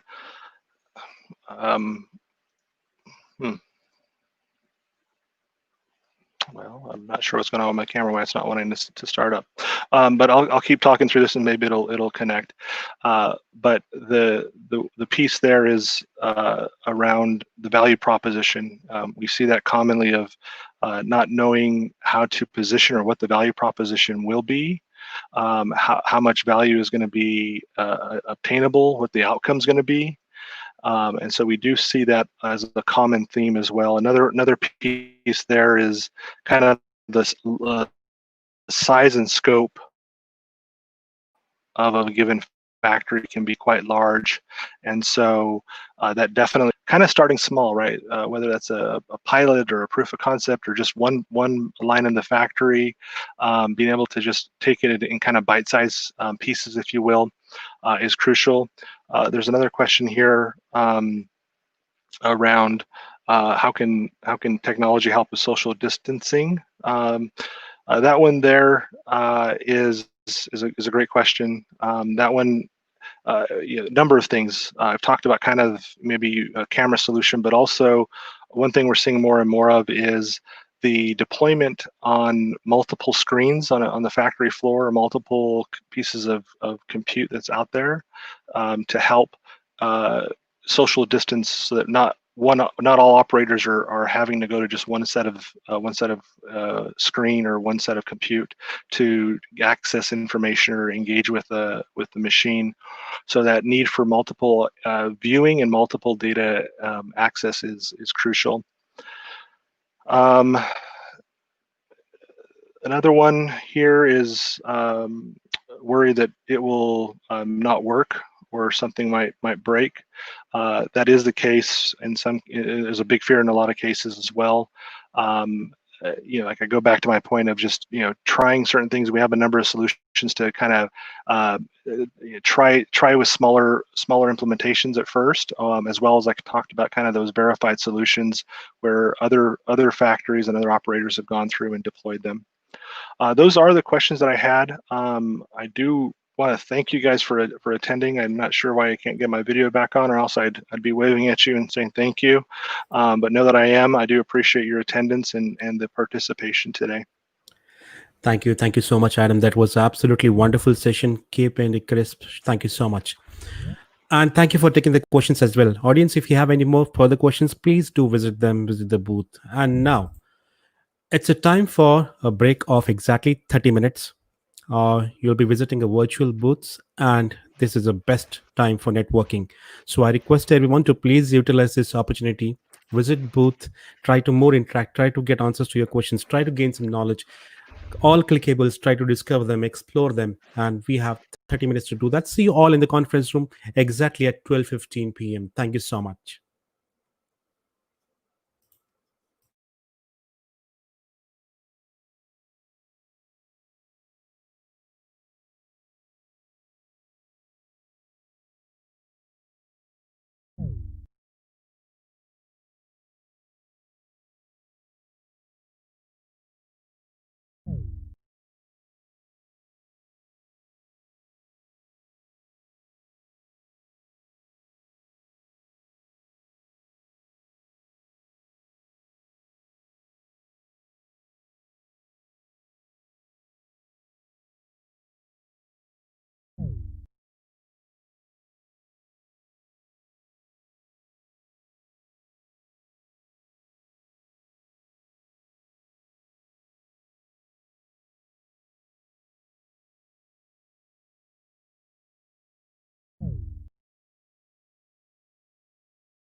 Yeah. Hi, Kiran.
Yeah.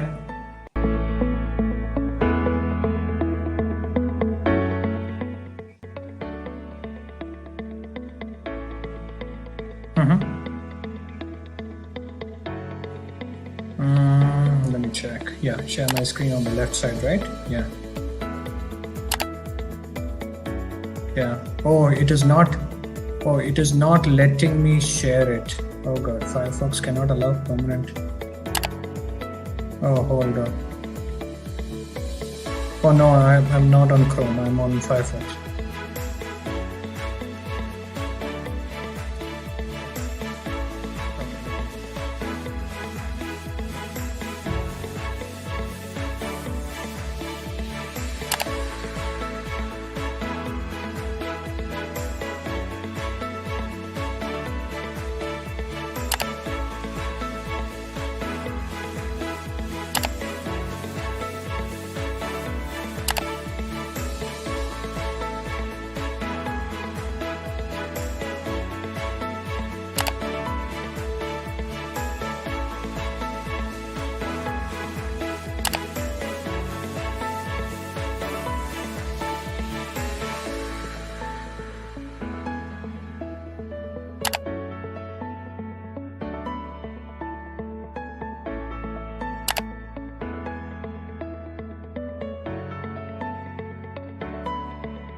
Hi, Rajkiran sir, can you hear me? No, someone is asking. Hi. Hi, this is Sanjay here, Sanjay Poddar. Hi, I'm talking to Kiran as well. On Okay, phone. great. Share my screen.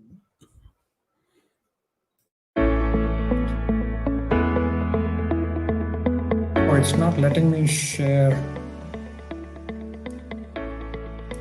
Yeah. Oh, okay. Now I'm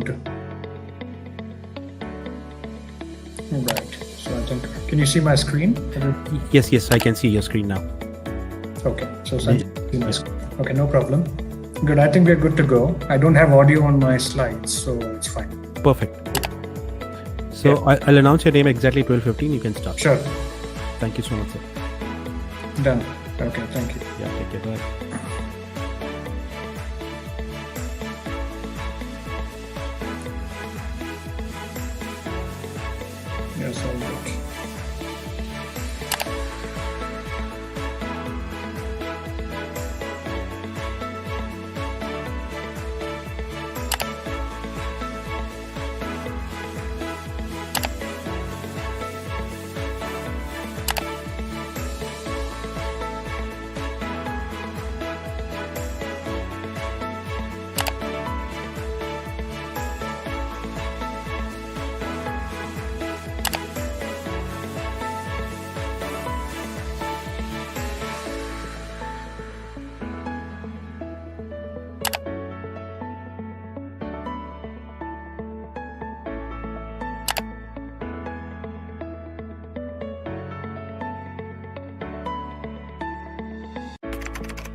Can the team hear me?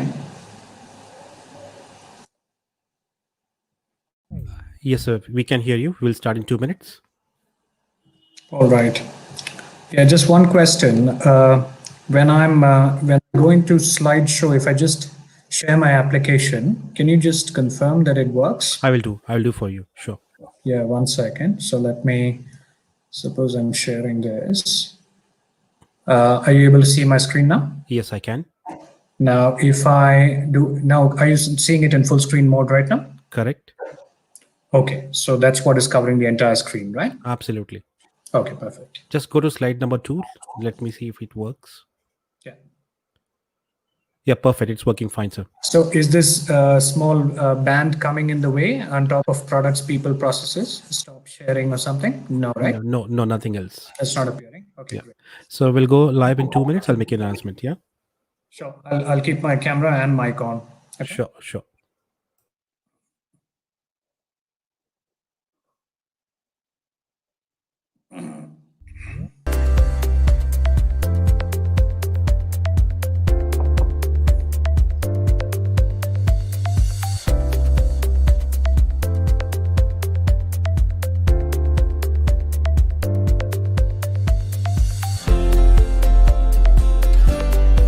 Am I visible right now also?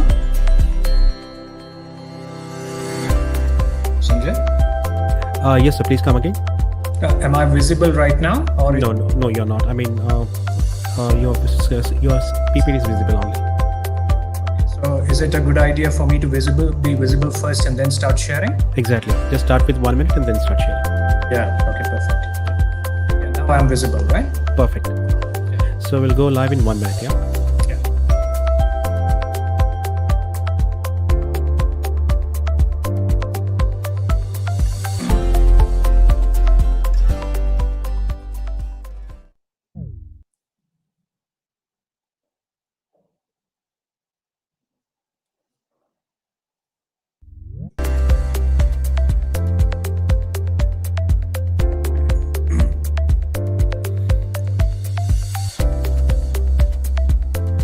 All right, ladies and gentlemen, a warm welcome to all of you for this 10th edition of Smart Manufacturing Summit. And I hope you had a good time in the break.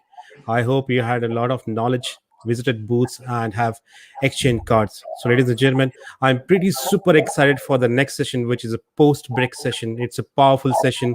And we have a speaker ready, geared up. The topic is Digital Transformation Strategy. And to speak on this, we have a Senior Director and Head IoT and AR from PTC, Mr. Raj Kiran, sir. Over to you. Right. Thank you, Sanjay. And thank you to the Entrain team for organizing this. This is almost a perfect simulation of the physical events that we've been having, and I've had the opportunity to speak at a few of them. So I think from a digital transformation standpoint, as far as collaboration goes, Entrain is doing it perfectly. Now, the point is whether you're adopting the same strategies for your businesses and specifically for your manufacturing and for your factories. And that's what I'm going to talk about today. So let me just share my screen, and I hope it's visible now. Sanjay, if you can confirm, then I'll move ahead. Oh, yes, it is. Great. Okay. So digital transformation fundamentally is about modernizing, digitizing, and making sure you adopt the latest technologies to impact almost all areas of your enterprise. Okay, so from the left side of the screen, if you see the corporate CXO, it's about giving them the accurate view of how their products, people, and processes are working.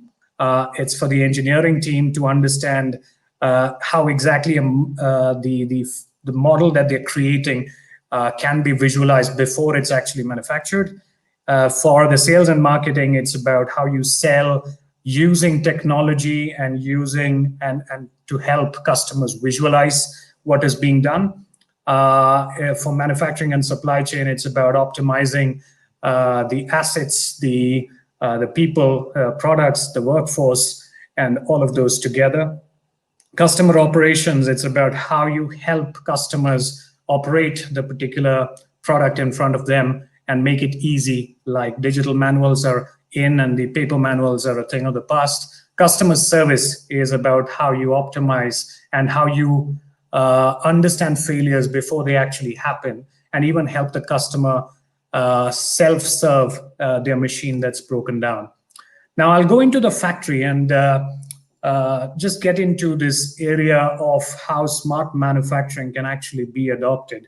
And for that, we need to understand what the current factory situation is, what the challenges are that people face when they try to adopt digital technologies to modernize their factories.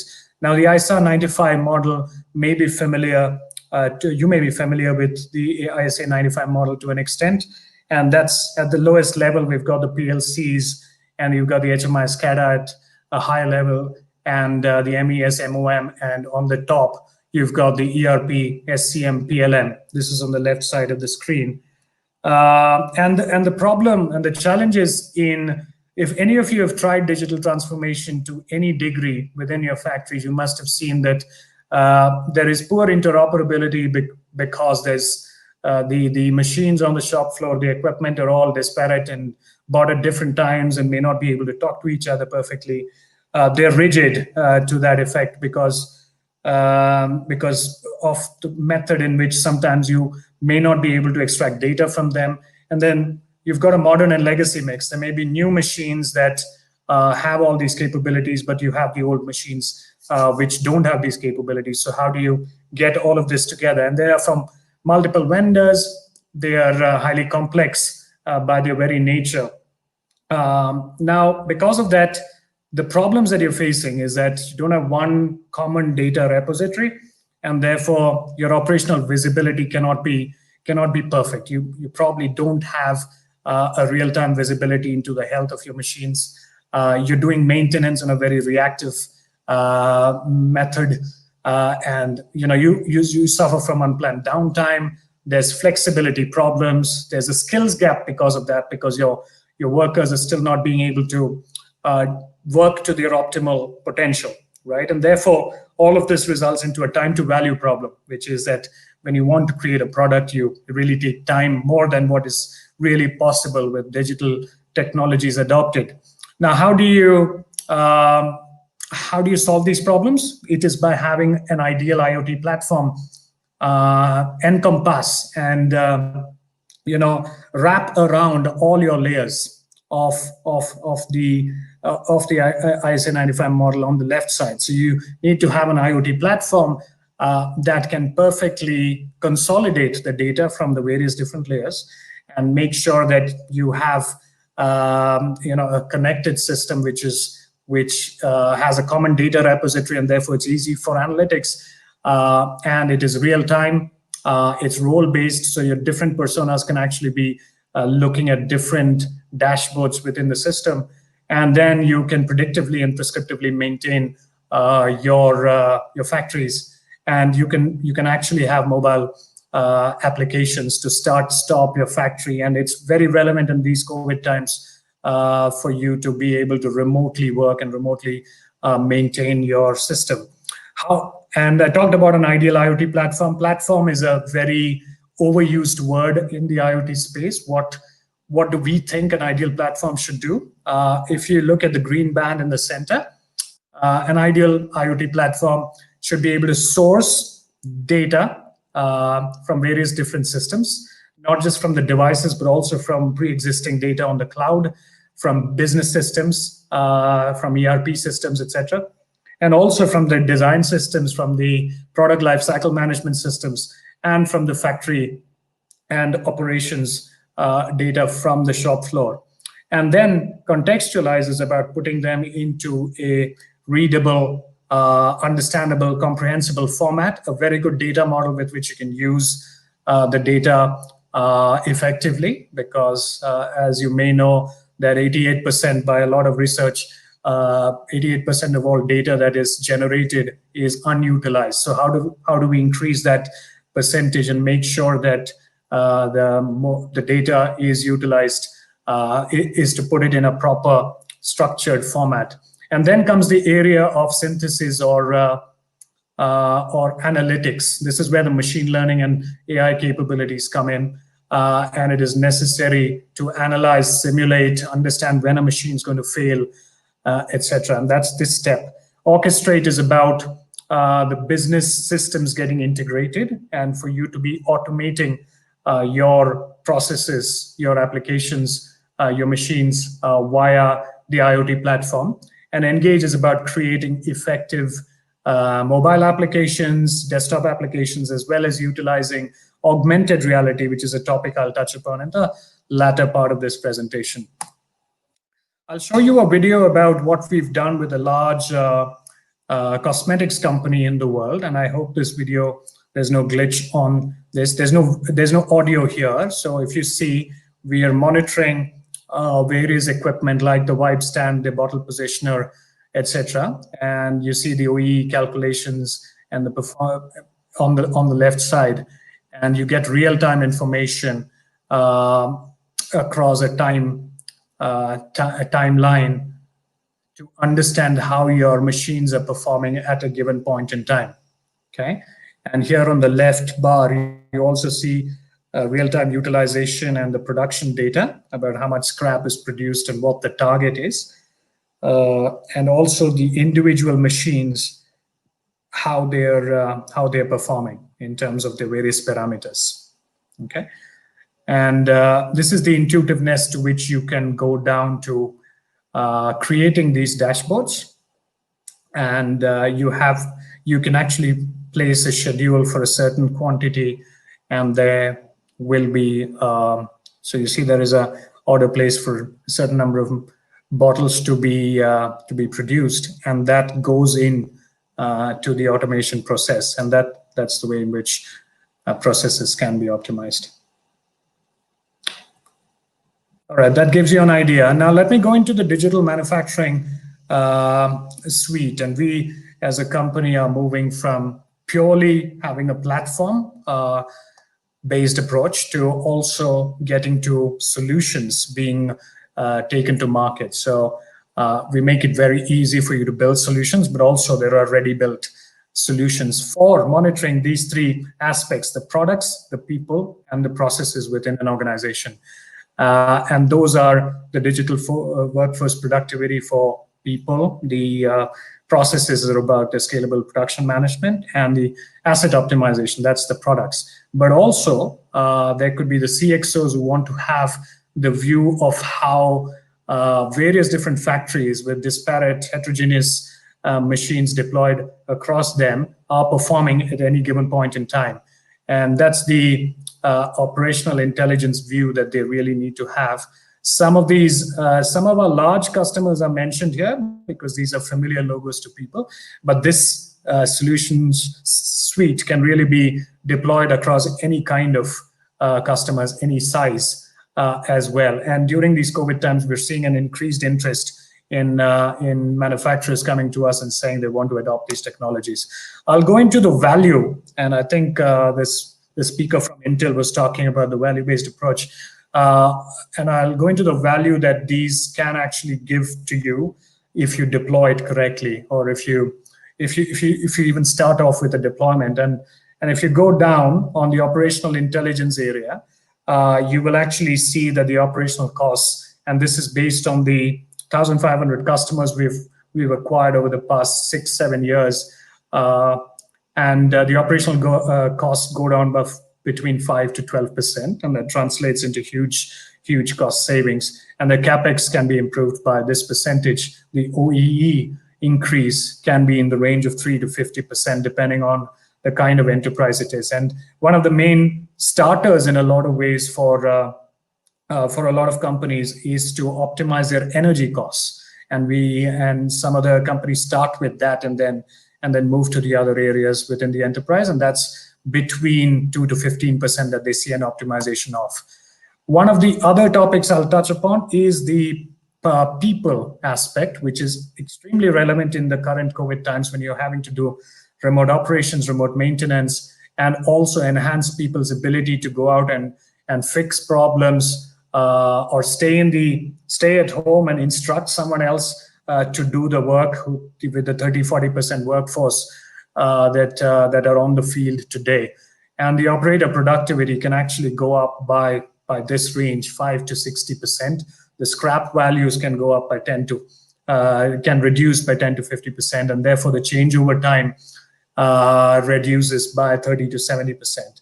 And what you essentially have is a flexible workforce, which means that people can be anywhere. People can annotate on their handheld device, and an expert can sit anywhere in the world and really instruct the technicians, the frontline workers, to do their work perfectly. And this is done by a combination of both IoT as well as augmented reality. Companies are, even pre-COVID, they had started off their journeys in various different ways. But a lot of that has been accelerated now because of the fact that you can remotely do a lot of things. What is this first stage, and how do you start, right? First of all, manufacturers want to just understand what's happening inside their factory on the 3 Ps that I talked about.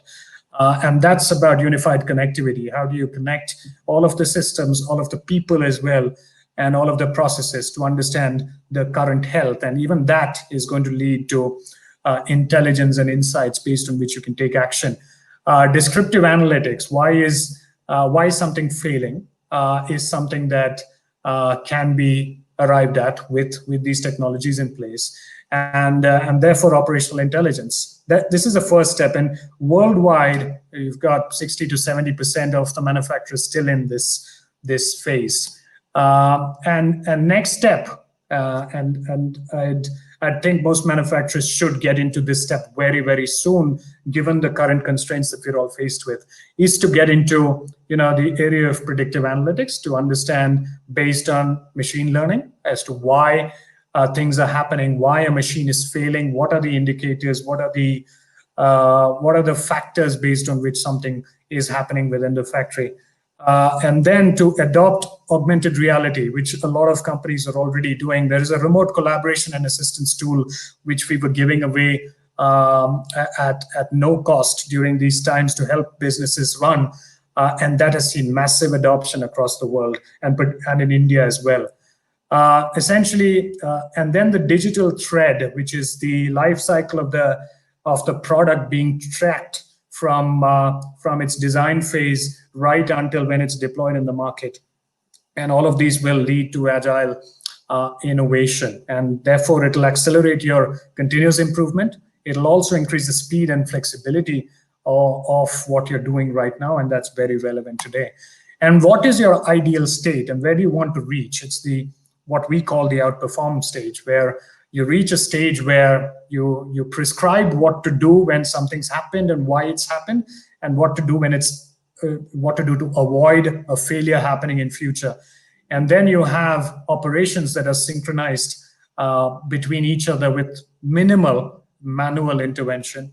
And then you reach a stage where your performance is all benchmarked across the various processes, and total supply chain visibility. So this is the ideal state where probably there's only 5% of the manufacturers across the world that have really achieved this stage or are in the final legs of achieving this stage. I'll come to the topic of augmented reality, and they unlock value across the value chain. And this is no longer just buzz. This is where you've actually got rupee benefits, dollar benefits backing it, right? And it's necessary that you understand, and we go through the value assessment process. And I'll show you one slide on that later as well. Essentially, this is the different perspectives for the different personas within the factory, different people within the factory. And the corporate and CXO is essentially looking at workforce modernization. The excitement around manufacturing goes up manyfold if you've got these new gadgets that are actually telling them what to do with real-time insights, real-time data, etc. And the ability for training to be greatly enhanced and substantial savings being there in training. And I'll show you a couple of videos on that as well. Essentially, on engineering, it's about how you collaborate with people who are in different parts of the world and how they can work with each other cohesively. In sales and marketing, it is about doing product demonstrations, heavy equipment that you can't carry to a far-flung location. You may want to just create an experience and show it in front of somebody. In manufacturing, it's about the digital twin, about how you create an accurate representation of the physical world on the digital format. In operations, customer operations, about how you operate a machine and give the instructions on whatever you see in those manuals, whatever you've been seeing in the manuals for years together, can now be given by digital instructions. And that improves the customer training. So the customer needs to get trained to a new equipment, for example, a washing machine that comes home, as to what its features are. That can be done effectively.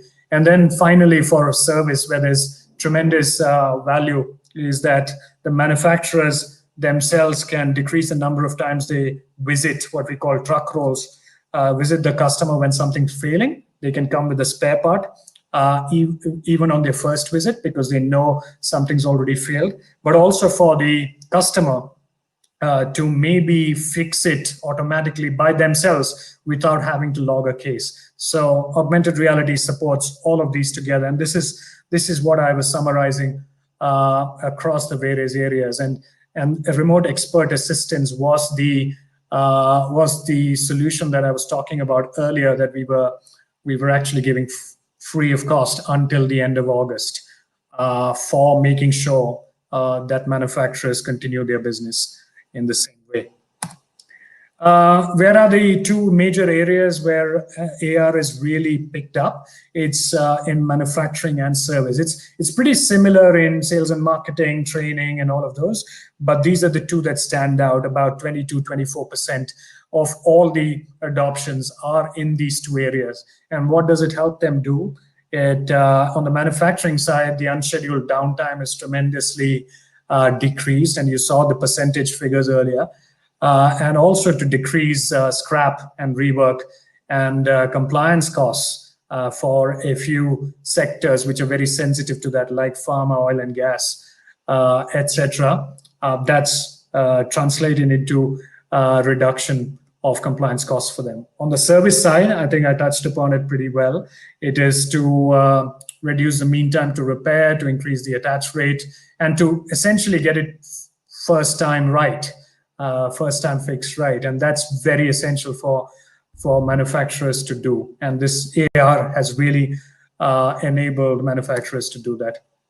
I'll show you a couple of videos, and that's it. I come to the end of my presentation with these 5 videos that I'm showing you on manufacturing instructions.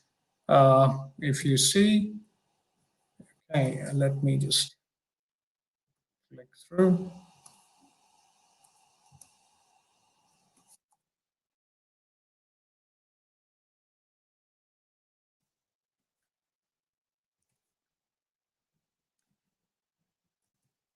Are you able to see it?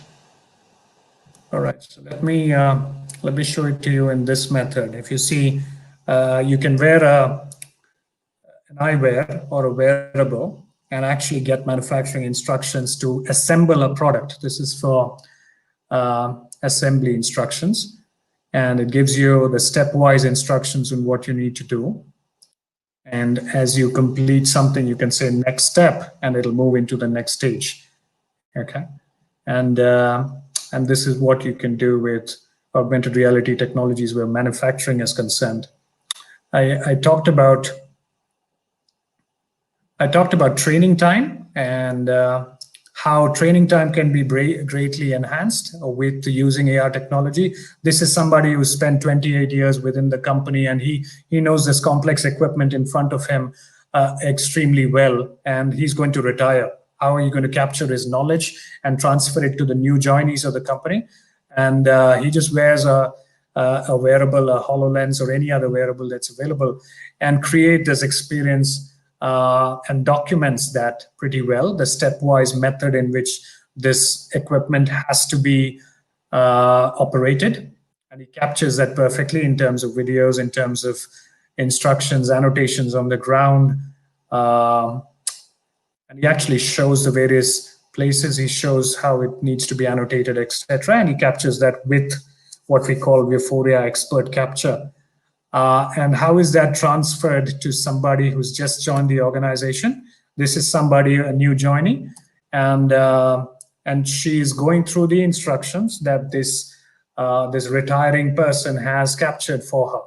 Okay? And so it's complex otherwise, it's not easy to learn, and therefore the amount of time she spends with doing this is tremendously come down. She can click, so it's really learning at your own pace, and she can click on areas that she really wants to focus on and understand, which is something that you can't do in a classroom-based training. You'll have to go through the entire curriculum, no matter who it is for. But in this, it's personalized learning. So very powerful product and something that we've seen great adoption. Self-service is the other area. There's an equipment, a machine in front of somebody here, and how to operate that is annotated. You pull out the handheld device and how you fix something. So there's something wrong with something inside. And this is a classic case of how the IoT platform and the augmented reality technology can work together. So due to the sensors that are installed there, you understand what is wrong with that machine or that it has failed, and then you instruct the user in front of the machine to actually carry out that instruction properly. Expert support, expert collaboration is something I alluded to earlier. This is a frontline worker who's in front of the machine, but there's also an expert somewhere else who is instructing her to do for which button to press, what knob to turn very clearly with annotations on the screen. So she's actually seeing what he's showing on his handheld device, and this is quite powerful and something that a lot of companies have adopted in the past 3-4 months during COVID times. And finally, to really see a large complex equipment, Howden's an air and gas handling equipment company, and there is a huge, this is how to create the application, but there is a huge machine in front of, there's a huge pump or a compressor in front of this gentleman who is learning how to operate that machine, as well as he sees real-time alerts in front of him, and he knows exactly what to do, and the real-time statistics, so the vital statistics of that machine in front of him, and how to fix a machine if there is something wrong with that. Okay. So that's all I really wanted to cover in terms of my slides. If there are questions, I am happy to take them right now. Sanjay, let me click on the questions. Do you want to pick some of them, or shall I? Yeah, you can. I request all the audience to please type in your questions. Our expert is ready to take it up.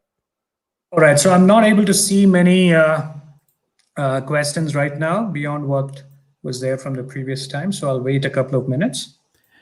Yes, let's wait for some time. So that the innovation you just saw, I mean, that was absolutely amazing. I mean, the efforts have been put in. That was absolutely, because I'm seeing this first time, I'm super excited for that, the products which you just shown. Thank you, Sanjay. You should tell all the manufacturers to adopt this. Yes. And I request everyone, so we have a PTC booth in the exhibition. You please go and visit and try to grab as much as information. So we're waiting for the questions, and the expert is here. We have 3 more minutes. So let's wait. Please, you can see on the right hand side, there are 3 icons. The last bottom icon is a question answer. You just click on it, go to question answer header, and please type in your questions. We are waiting for it. So till then, let me ask you this: how the perception has been changed in this COVID era of the working style? Oh, the working style, like I was saying, right? I mean, a lot of companies were thinking they have to do digital transformation at some point in future. This is pre-COVID, say in January, February. But they now realize that technology can be a savior to make sure their businesses run perfectly. So they're accelerating and bringing in the timelines for their digital transformation.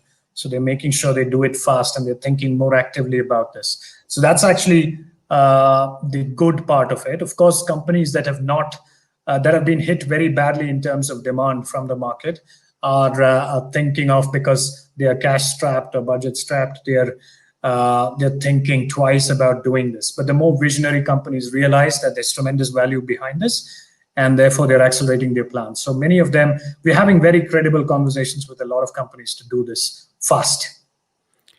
Great, great. So we have one question from Dr. Shrishil, and the question is, how's adoption of AR in India manufacturing? Oh, actually, it's very good. I mean, we've got a lot of references. Okay, I see one more question coming in, but I can't see the exact words, Sanjay, of what. Let me narrate. You can finish this up. I'll answer the next one. Right. Yeah. So, how do we see the adoption in India? It's actually tremendous. We are seeing. We didn't expect that when we found our first customer. Maybe 1.5, 2 years ago. In them recognizing the exact value to keep things running and to make sure that they adopt. So the largest adopter we see is in the manufacturing, is in the automotive space with probably two-wheelers. We've got a couple of two-wheeler references in the country doing that, but we've also got a forging company that is looking at adopting that has used this for remote collaboration and assistance. We see the trend improving, and AR is actually one of our fastest growing. We've got augmented reality applications adopted even in non-manufacturing areas like, say, education, learning, etc., which is also remotely relevant right now. Okay, so I mean, relevant from a remote education perspective. So we see adoption across many industries. All right, so we have one interesting question. We can take the last question because due to time constraint. The question is, AR VR related training is very good. Can you give us some light on investment versus return on it? The question is from Rajkumar. Okay, yeah, thanks Rajkumar for that question. I mean, if humans fundamentally learn a hell lot faster when they see video and graphics in front of them, right? So there is tremendous value in how quickly people can learn. So training time tremendously improves, and people get, and like I said earlier, personalized learning is something that can be effectively done. The benefits are up to 60% time. You know that from a training standpoint, when somebody is inducted into the organization, and India is very infamous for the churn rates in the country, the attrition rates in the country, and new employees come in every year. And in various industries, it ranges between 5 and 15%. That's the attrition rate. So how do you manage training these new joinees effectively? So there's huge training costs that a lot of companies apportion as budget for training new joinees. That is tremendously cut down. That has a potential to be tremendously cut down with training costs. So ROI, huge. I mean, I would say 20x at a very conservative level. And we've been able to demonstrate the value of that by doing a very well-structured value workshop with customers. So we show them how this can translate to actual rupees. So huge. If you want numbers, it's anywhere between 15 and 20x. All right, ladies and gentlemen, that was Mr. Rajkaran from PTC. There are many questions, but I request everyone to please visit PTC booth and try to get as many answers to your questions. Thank you so much, Raj. That was absolutely wonderful to have you. Thank you, Sanjay, and all the best for the remainder of the event. Bye-bye, everybody. Take care. Thank you so much. All right, ladies and gentlemen, let's move ahead now. We have the next speaker coming up. The topic is absolutely action-packed. The topic is managing cybersecurity in IoT era. And to throw the light on this, we have General Manager from Kavin Care, Mr. Senthil Nathan Srinivasan. Over to you, Senthil.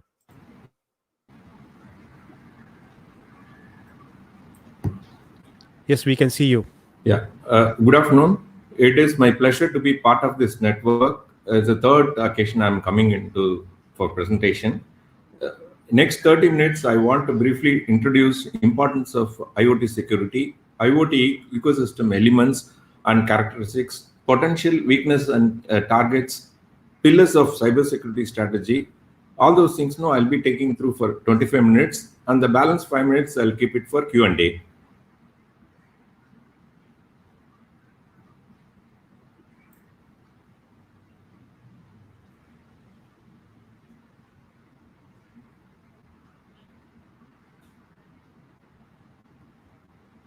So once you click on share button, sir, please select the window, tap at the center, and then click on the share button. Presentation, is it visible? No, not yet. Not yet. I've shared the screen. Then I should select the entire screen. Yeah, exactly. Entire screen, and then click on the share button. Entire screen and then share button. Yep.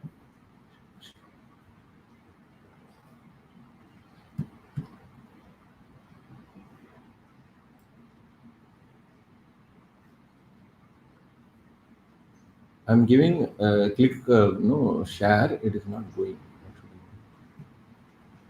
Share now. It is coming. Yeah. Yeah. It's popping up. Let's wait. Yeah, we can see now. We can make it full screen. Thank you. Yeah, I'll do that. Is it perfect now? Absolutely fine. Yeah.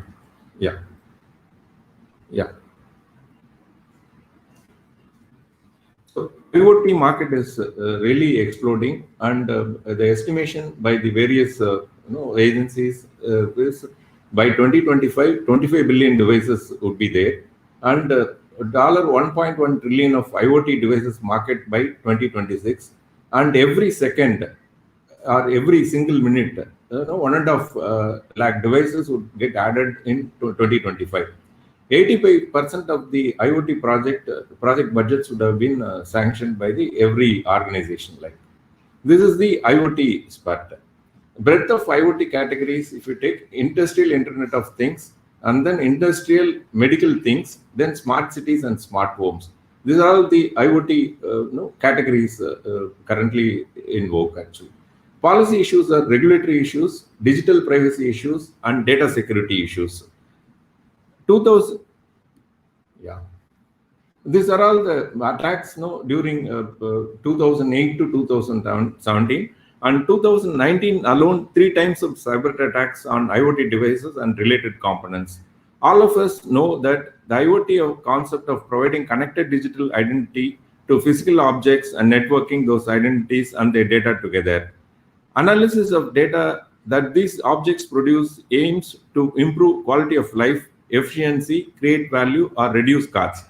However, in tandem, the questions over data responsibility, governance, and security give rise to new hurdles. Consider a smart factory. In such a highly connected factory, one can conceive of connected smart meter, IP-connected security cameras, as well as software-controlled lighting and factory door access, and also sensors connected with machinery and in turn connected to the cloud for computing OEE, as well online remote monitoring and controlling. What if cyber criminals get access to it? What if inexperienced one of our members inadvertently middles the IoT infra? It is clear that protection of even seemingly innocuous devices is important to the overall security of IoT. This is even more apparent when one considers that IoT reaches well beyond home into businesses and industrial operations. Like building blocks of IoT platforms. There is a bottom layer is the data types, and then above is sensor and actuators, and then cloud communications and application enablement, and the top layer would be web mobile apps. In between, gateways and smart edge devices. These are all the technical components of IoT. If you see in this web and mobile applications, there are IoT characteristics of cloud and open platforms, variable policies, high data volume handling. Potential security weakness and targets are code, lack of penetration testing, weak user and third-party authentication. Cloud. There are no public, private, and hybrid cloud deployment. Basically, code and policy management. Communications, 2G, 3G, LTE, Wi-Fi, Bluetooth, all those things, IoT characteristics. There is insecure communications. Gateways and smart edge devices, variable communication protocols, time-sensitive data analysis. The potential security weaknesses are policy management, denial of service, no or insecure updates, poor hardware design. And then IoT sensors and the actuators. limited power, low bandwidth, constrained capabilities. Both security threats are design faults, software and firmware implementation faults, inability to update, data types, sensitive data, video, audio, location and personal information, technical data and environment measurements, uptime reports, users and policy management and data storage. There are the potential vulnerabilities. IoT device and application security pillars are confidentiality. Unauthorized access to the devices, applications, and data is prevented. Integrity. Data stored, received, or transmitted by devices is not altered. Availability. Device communication and management interfaces are not disrupted. Nominal services available.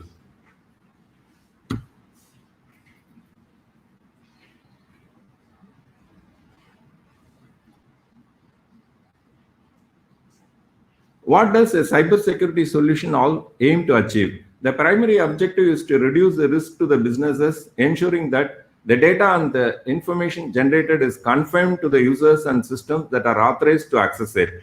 The data and information generated can be trusted. The service continuity is maintained. Overall cybersecurity strategy must aim to protect the already explained three pillars that underpin connected devices and services: confidentiality, integrity, and availability. Ensuring that all objectives of three security pillars are met is a question of proper security by design. By giving the unique and private digital ID to the device and implementing the device and authentication management solution based on the encryption techniques, companies can prevent unauthorized access to the data, devices, and software. In turn, these controls help ensure data integrity and service availability.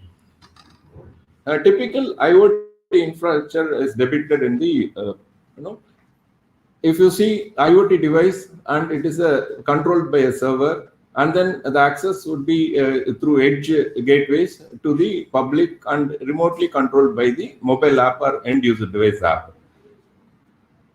What if there is a fake control server? There is a potential threat there. And then what if the IoT device itself hacked by through the open ports? This is another potential area of. What if server open ports has been attacked by the hacker? That is a third potential problem. What if the authentication itself, like a steel credential, that is also another area of threat.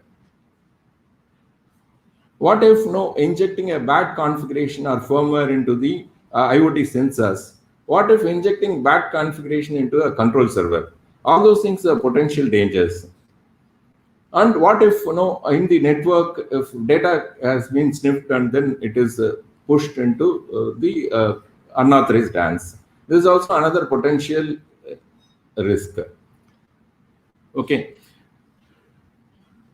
IoT security, a system of layers. From an abstract perspective, the IoT is composed of system of different layers. The idea of layers is cybersecurity is fundamental concept.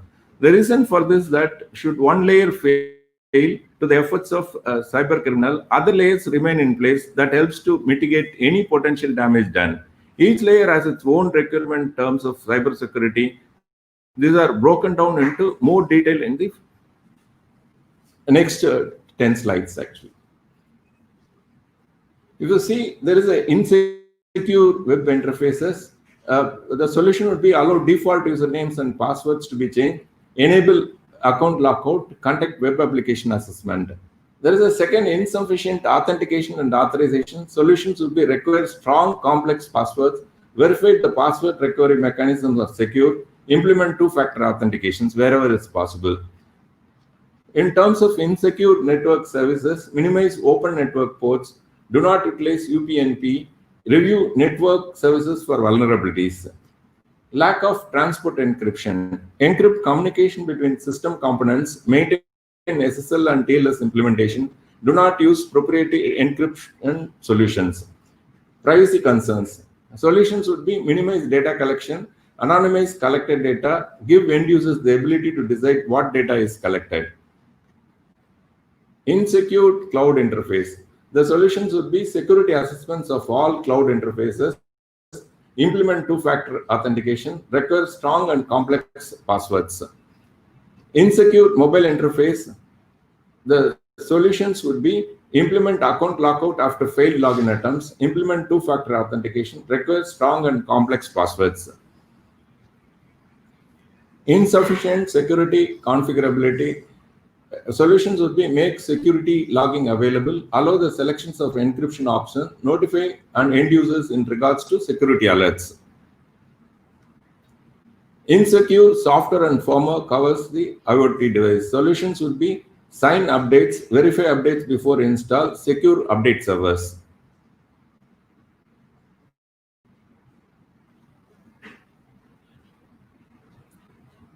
Poor physical security covers the IoT device. That's a minimize. Solutions would be minimize external ports like USB port, properly protect operating system, improve ability to limit administrative capabilities. So I'm through with last slide. As a closing note, what I want to say is the security should be by design. This forms the basics for the ensuring the continuity of trust. It is an approach rather than the specific technology that guarantees that security is built into a project deployment from the ground up. To choose the right level of security implementation at this stage, devices, systems, and networks should be viewed holistically with associated requirements and risks in mind. Properly implemented security by design will ensure that a unique secure digital device ID is given at the point of manufacture and embedded at the hardware level to prevent ID theft or misuse. Additionally, security by design demands that scalable security solutions are in place to reduce ad hoc and future risk.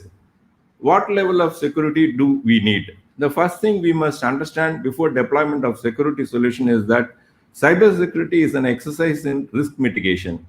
Cyber criminals, given enough time, determination, and financial backing, will penetrate even the best protected mechanism. It is important that cybersecurity solution is one that combines several layers of security mechanisms and that is appropriate to the level of risk posed to the business. In practice, this means that first step for any business is to undergo a risk assessment, taking into account the profile of devices, systems, users, and customers in both current and future IoT deployments. Each risk must be evaluated in terms of the security pillar impacted, its likelihood of occurring, the severity of any breach, and if there is any solution in place to mitigate the impact of said risk. The resultant risk scores will enable the IoT manufacturer and service provider to appropriately rank threats and the associated risks. Some risk may be high risk, which need to be immediately attended, and some risk may be mediocre, which can be attended later. This is how we have to classify the security risk, and then we have to actionable items we have to bring in the first place, what need to be attended, that we have to put in place. The cost of failure, it should be clear that cybersecurity is an investment that serves to protect the business.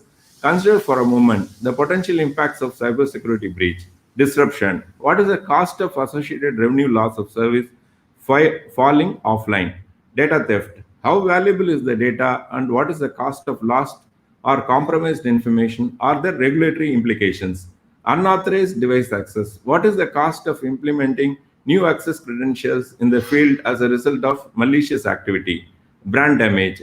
What is the cost of customer base losing brand loyalty and the cost of acquiring new customers as a result of tainted brand? All those things should be taken into consideration while designing the cybersecurity for the IoT devices. I'm through with, I'm open for the question answers. Thank you so much, sir. That was absolutely wonderful session. I request all the audience, please type in your questions in question section. We are eager to answer your questions, please. So you can turn on your camera, please. Yeah. So we have almost 10 to 15 minutes. We can have an elaborative question answer session. So we are open for it. Let me check.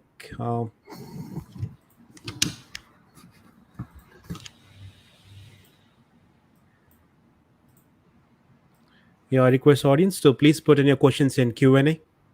You can type in your questions and our expert will answer it. So till the question comes, let me ask you, sir, do you know some incidents like cyber threat which have impacted in this COVID-19 too much? No, the surface of attack has increased during this COVID-19. because earlier, no, we used to go to office and then a set of computers has been protected within the firewall, and then the external threats, everything is being taken care by organized setup. During COVID-19, what has happened is sudden business need for the people to work remotely, and we have to enable first for them to continue the business operations. All those things has created a larger surface in terms of at our corporate office, say 300 plus computers, end user devices were there. Now 300 potential surfaces has been created by us. So now in this scenario, there is a lot of attacks were happening, both individual and then coming into network. All those things we are seeing and hearing, and also it's getting registered also. So in this scenario, cyber security is becoming not only for IoT, this thing for everywhere. It is becoming a crucial and focused drive. It is coming up. Initially, our requirement to enable the workforce to work from remote. The second is how do they work safely. That is where the thing is happening actually. That means in coming years, cyber attacks would be definitely growing, and people have to be aware that there are three components to it. One is people, process, and technology. People should also be aware of what is that I should click or what should I not click, and there should be a strict process also should be in place, and technology also should be enabled for this to people to work safely. All right. That was quite informative. Ladies and gentlemen, you're watching the 10th edition of Smart Manufacturing Summit, and we have Senthil here speaking on the cyber security. So my next question to you is, I'm just waiting for the questions from the audience. Till then, my next question is, if you plan a budget for cyber security, how much percentile it should be, and how much should one company should invest, especially in manufacturing sector? Yeah. During my presentation, I have told what would be the right investment. That was one of the point I was throwing. There is no 100% security per se. I have secured. That's all. No attack will happen in future. That will not achieve any time. It's an ongoing process. It's a mouse and cat game. It's we have to catch up basically. We put a security in place, and then that would be broken by the another attempt, and then there we have to scale up. So initially you have to ask what are all things, questions. What if I lose this data? What would happen to my business? What would I lose if if this device has been hacked by the external? All those things would answer what would be the high priority items which have to taken care. For that, the investment has to be made. All right. Answer your question, no? Yes, definitely. So we have 10 more minutes, and we have two questions I have got from the audience. First question is from Sudhir. He's asking, is it correct working on cloud is much safer than server working? I'll tell you, maximum breaches has happened, security breaches within the, our team. That means within the organization, somebody mishandling or inadvertently or advertently, all those things, survey says it's around 80 to 85%. The balance 15% is only the external hackers coming in, real hacking has happened. This is what survey says. So your question is, cloud would be a better option. See, we have moved into on-prem to cloud. Earlier, we used to manage physical as well, digital access, all those things internally. Now we have given to a third party, wherein they are establishing with a high level of security, all those protocols being followed. And still, in spite of that, there are definitely there are attacks are happening, and it's visible to the people also. That means it's a ongoing. We have to really monitor closely, and really we have to scale up the cyber security. I don't say that that is better, this is better. I'm not saying that. How well you ensure in terms of people, process, and technology only makes you the ultimate achieving whatever your goal of cyber attack avoiding. All right. So before I take the next question, just to quickly make an announcement. We have a very power-packed tech panel discussion coming up. So I request all the panelists and the moderator is already here. All the panelists to please join the session. You're going to start in the next 5 minutes. All right. The next question is from Harish. He's saying, very nice presentation. Is there any standard that govern the minimum requirements for cybersecurity with IoT? Minimum requirement, the 10 points which I've covered, if you cover all the 10 points, that would be the minimum requirement. Beyond that, definitely need basis. Suppose mission critical application which I'm putting in place, and then everything is automated right from planning to the end production. Then definitely you have to bring in another layer in terms of firewall restrictions, all those things. You have to edge computing also you have to look into, and then you have to secure one more level. All right. Yes. I think that has answered the Harish question. Thank you so much, Harish Sudhir, for taking up this. Thank you so much, sir. We'll start this session in 1 minute. You're also panelists for the next session, ladies and gentlemen. We'll wait for 1 minute for answers from the audience. Let me have some questions more from audience. We have some time. We'll wait for 1 more minute.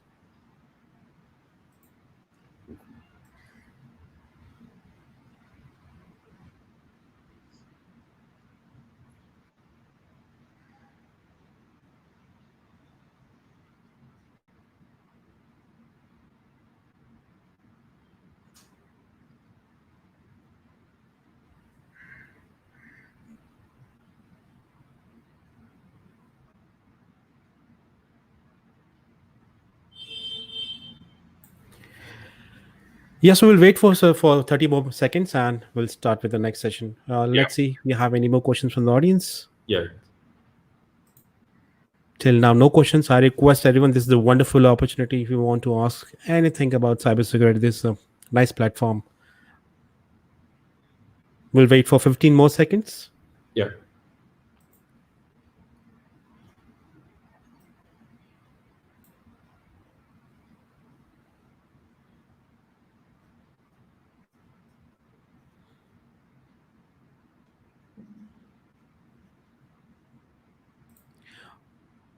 All right, I assume there are no more questions. Thank you, Senthil. Thank you so much for this wonderful session. Thank you. You please be here because you're the panelist for the next session. Yeah. And I request all the moderators and panelists, please turn on your webcams and quickly introduce you, ladies and gentlemen. The next session is again an action pack. It's a topic of the tech panel discussion, manufacturing and the COVID-19 pandemic.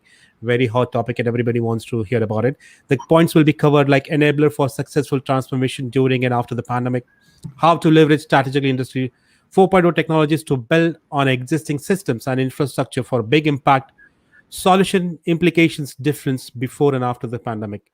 And the Mr. Moderator is Mr. Sundaram Malik, Head Marketing PTC. Can I request you please turn on your webcam? Thank you so much. Welcome, Sandy. Yeah, can you hear me? Yes, I can hear you loud and clear. Is my video on or? Yes, we can see you. Okay, fine, sure. Thank you, Sanjay. We will wait for the others to join, I guess. Let me quickly introduce them. Yeah, sure. Yeah, so we have Amit Chatterjee. He's IoT leader from Intel. Let's welcome Mr. Amit Chatterjee. Good afternoon, everyone. This is Amit here. Hope you can see me as well as hear me out. Yes, Amit, loud and clear. Then we have Mr. Senthil Nathan, General Manager, Kavin Care. You already just heard him. Yeah. Welcome, sir. Good afternoon, panelists. Yes, and then we have Mr. Suhas Pingat, who is a brand manager from Dell Technologies. Good afternoon, everyone, and it's nice to be part of the panel. Thank you. Yes, Sandy, we are good to go. We can start, Sandy. Great. I think, thank you, and it's really good to see all of you, working from home as we have been since the last few months. And thank you, audience, for joining this session. And it's very interesting that we are able to do this, despite being in the comfort of our respective homes.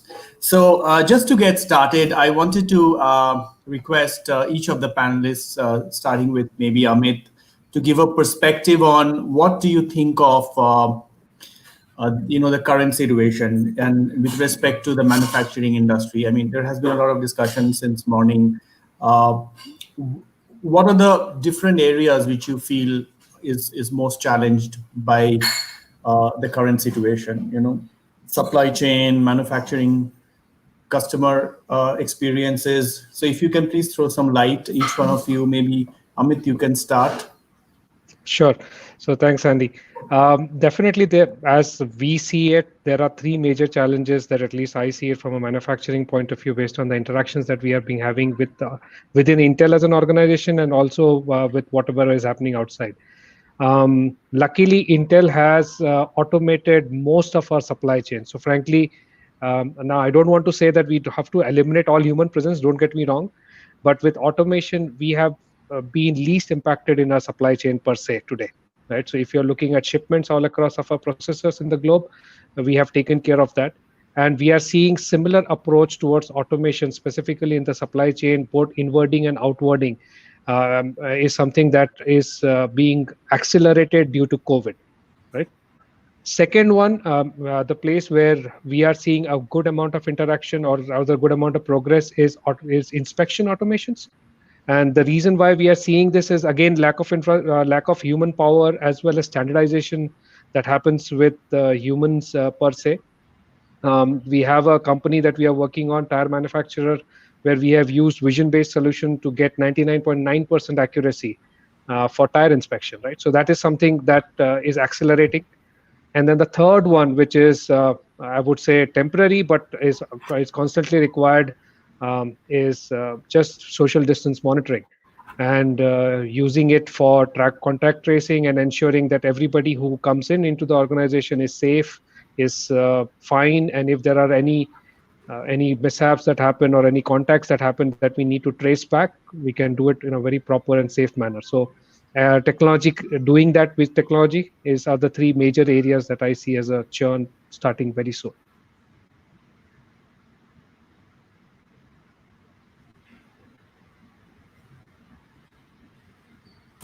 Great. How about you, Senthil? You had a great presentation a while ago. If you can please provide your perspective on the situation and how your company is coping up. Yeah, it's basically our company manufactures all dairy related products and the consumer goods. Like if you see during this COVID-19 situation, it's a greater challenge in terms of with lesser workforce. How do you keep up the productivity? That is one major challenge we found.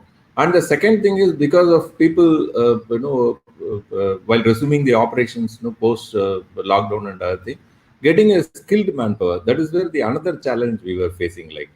And skilled manpower, training and retraining, all those things, to give a better quality product and to meet the productivity, all those things, it's a real challenges in terms of achieving this. And how do you transfer the knowledge of the product manufacturing, all those things. During this period also, there is another challenge where we have to produce a lot of new products in terms of sanitizer and hygiene, personal hygiene products. That is where the another challenge came in. And here also, if you see, there are a lot of travel restrictions there. And in terms of R&D people going to the factory and the training for the upscaling the production, all those things has been real challenges we were facing it. And it's okay. It's always necessity is the mother of invention. Always people tune to their needs and other things. It's happened, and there are a lot of technology support also we have provided. That is how the ongoing process were happening actually. I'll pass on to next panel. Thanks, Senthil. How about you, Suhas? From a hardware provider point of view, how do you see your clients or your market responding to COVID?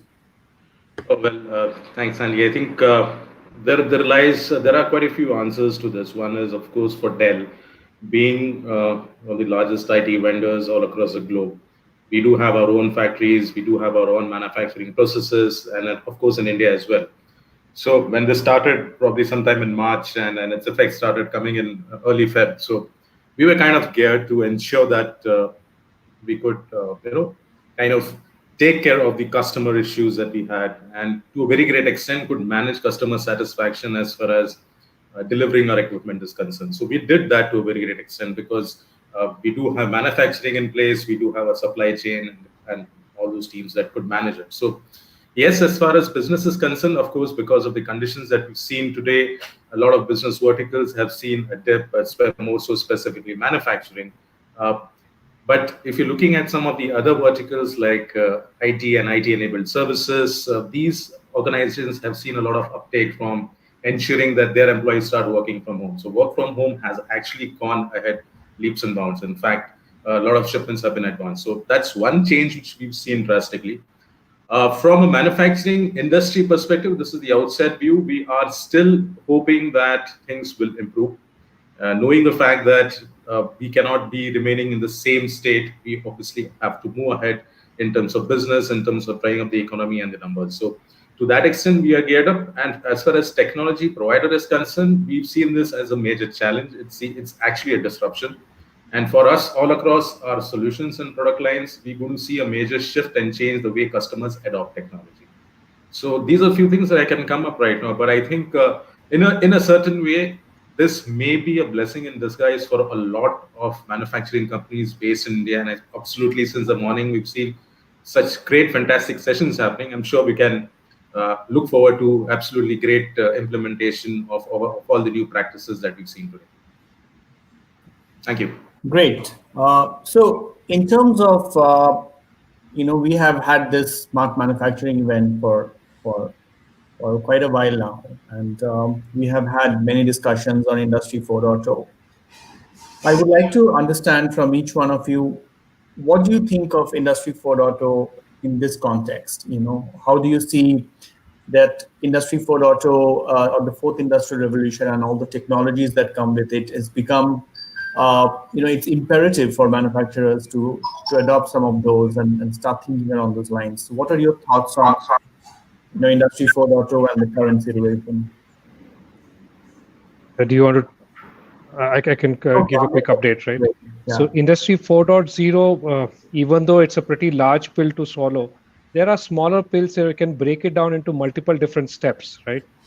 Just connecting and visualizing, like what Raj showed some time back, in terms of just getting a visualization of what exactly is happening in the factory floor, just connecting your inwarding and outwarding supply chain data, that itself will give you a huge amount of insight into what's happening in the factory environment. And it's not very costly to do that. You might already have existing hardware to do that.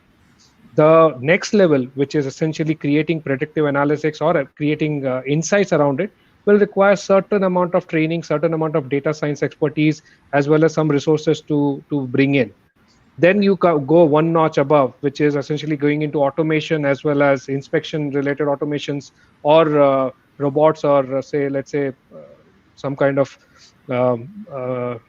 conveyors or anything of that particular sort. That's like you can go in tier-based level and go into those automation vectors. You need not have them all at one go. Right? Industry 4.0 talks about complete data automation as well as complete data-driven solutions. But we can go step by step. That's the idea. Sandy, you're on mute. Okay, great. So how about you, Senthil? How do you see your business, being benefited by the Industry 4.0 technologies? Yeah. This COVID-19 is a really fast-track the digital transformation that nobody can know this thing. Like if you see the work from home for the ITS-enabled company, it's a dream for quite some time. And during this COVID-19, everybody started working from home. And in fact, our company is the first company to say we are permanently closing down corporate office and we are moving ahead with work from home permanently. That means fast tracking has happened in digital transformation during this COVID, pre and post COVID-19 situation. Coming back to the Industry 4.0, the same thing would happen. Like if you see, first thing which we are able to see is remote support from our R&D, packaging, and then quality assurance to the factory. We have factories spread across all India. And people normally used to travel for any production scaling up or troubleshooting or quality related or packaging related inputs. They travel to the factory, and then during this COVID-19 situation, people are able to remotely support, and through technology also we are bringing in, how do we enable them for the remote support. You see, this travel restriction one has come. Definitely it has an impact on the product costing also. The second such thing is improving the productivity. If you see during this COVID-19 situation, the restriction with respect to manpower has really put in a force in terms of how do you keep up the productivity with less manpower. This is the second thing which we have observed, and it's really given an eye opener in terms of where need to be focused for the improving the productivity with respect to manpower. And the same thing with respect to material, with respect to machine hours, how do you improve the productivity? All those things are coming to light just because this situation has facilitated all these activities. I see Industry 4.0, that is cyber physical system, is getting fast tracked during this COVID-19, and it should be post also. It will be like the companies which are going to stay on this and sustain will definitely have a larger benefit compared to their competing organizations. That's what my input in this. Great, thank you, Senthil. So Suhas, what do you think of Industry 4.0 and its relevance in the current context? We've been in Industry 4.0 for quite a while, and of course, Amit mentioned it's a bigger pill to swallow, but there are quite a few aspects to this which we can look at, and specifically when I talk about those aspects are essentially towards the product design, the product development, and how fast pace is going to be, how is it going to change? Because you're not going to have a situation where, let's say, for example, there's a new product development that's happening. How are you going to enable that? So I would rather look at Industry 4.0 on a slightly broader perspective. We already have the industrial Internet Connected of Things. We do have the sensor approach. We have automation that has happened all across as far as business is concerned. But what is important, what I see is in terms of collaboration as to how we can go ahead and do collaboration effectively between a lot of teams within an organization. So this could be R&D, this can be factory, this could be the design team. That is something which I see which is more critical. And in that sense, whether we utilize AR or whether we utilize VR to do that kind of a collaboration, even in product development, is fine. Things are going to change drastically when you launch your product, for example. Okay, you're not going to have the same kind of environment that was existing earlier. So how do you include that as well in the new paradigm, if you want to speak about Industry 4.0? When you get back to product development, or let's say you want to do some analysis, how relevant is digital twin? So some of it is actually being implemented in bits and pieces, but I think what is going to go ahead, and when I look at what I consider important is the basic product design. Okay, you're going to go out in the market and sell your product. Those all phases, we need to see, and we will definitely see a change in the way product design processes happen, in the way you analyze, in the way you create digital prototypes, in the way you go ahead and automate furthermore the process from digital prototyping to physical, and then getting the product out, and of course marketing it. So these processes are going to see different change, and all those elements, it could be IoT, it could be a digital twin, it could be automation, will start playing in play. So you currently have bits and pieces, but moving ahead, you will see how that it becomes an entire wheel, if one had to put it that way. So in terms of, the experts say that there is a slowdown in adoption of technology or any buying within organizations. So when it comes to implementation of Industry 4.0, it would necessarily mean that companies need to start investing. How do you see that happening? How do you see the adoption and the challenges, therefore, from the point of view of your clients, or for Senthil within his own organization? How do you see that happening, and what are the challenges that you foresee in the adoption of the technologies if a company starts their journey now? Right. So, you want me to answer this? Take this up, sorry. Yeah. Sure. Yeah. What I feel, frankly, is the initial setback. We've seen businesses going down, the purchasing going down drastically, either at the endpoint or maybe to a certain extent at the server side or the enterprise side. We've seen that coming down. But I think as we are moving ahead, enterprises have now realized that it is time that we seriously take a look at most of the investments. And frankly speaking, when you consolidate your enterprise, let's say you're on your private cloud or let's say outside cloud or hybrid or storage, that's fine. That will keep happening. But what is more relevant is how you're going to have very good, efficiently enabled, secure endpoint device environment for your organization.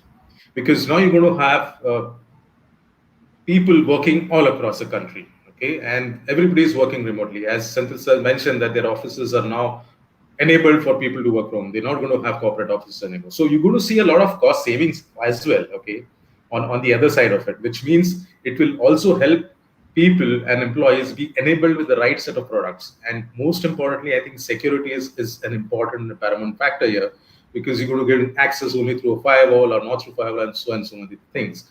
How do you keep your data secure? I mean, today we are looking at, let's say, a design lab where you already have 50 engineers working on a new product development.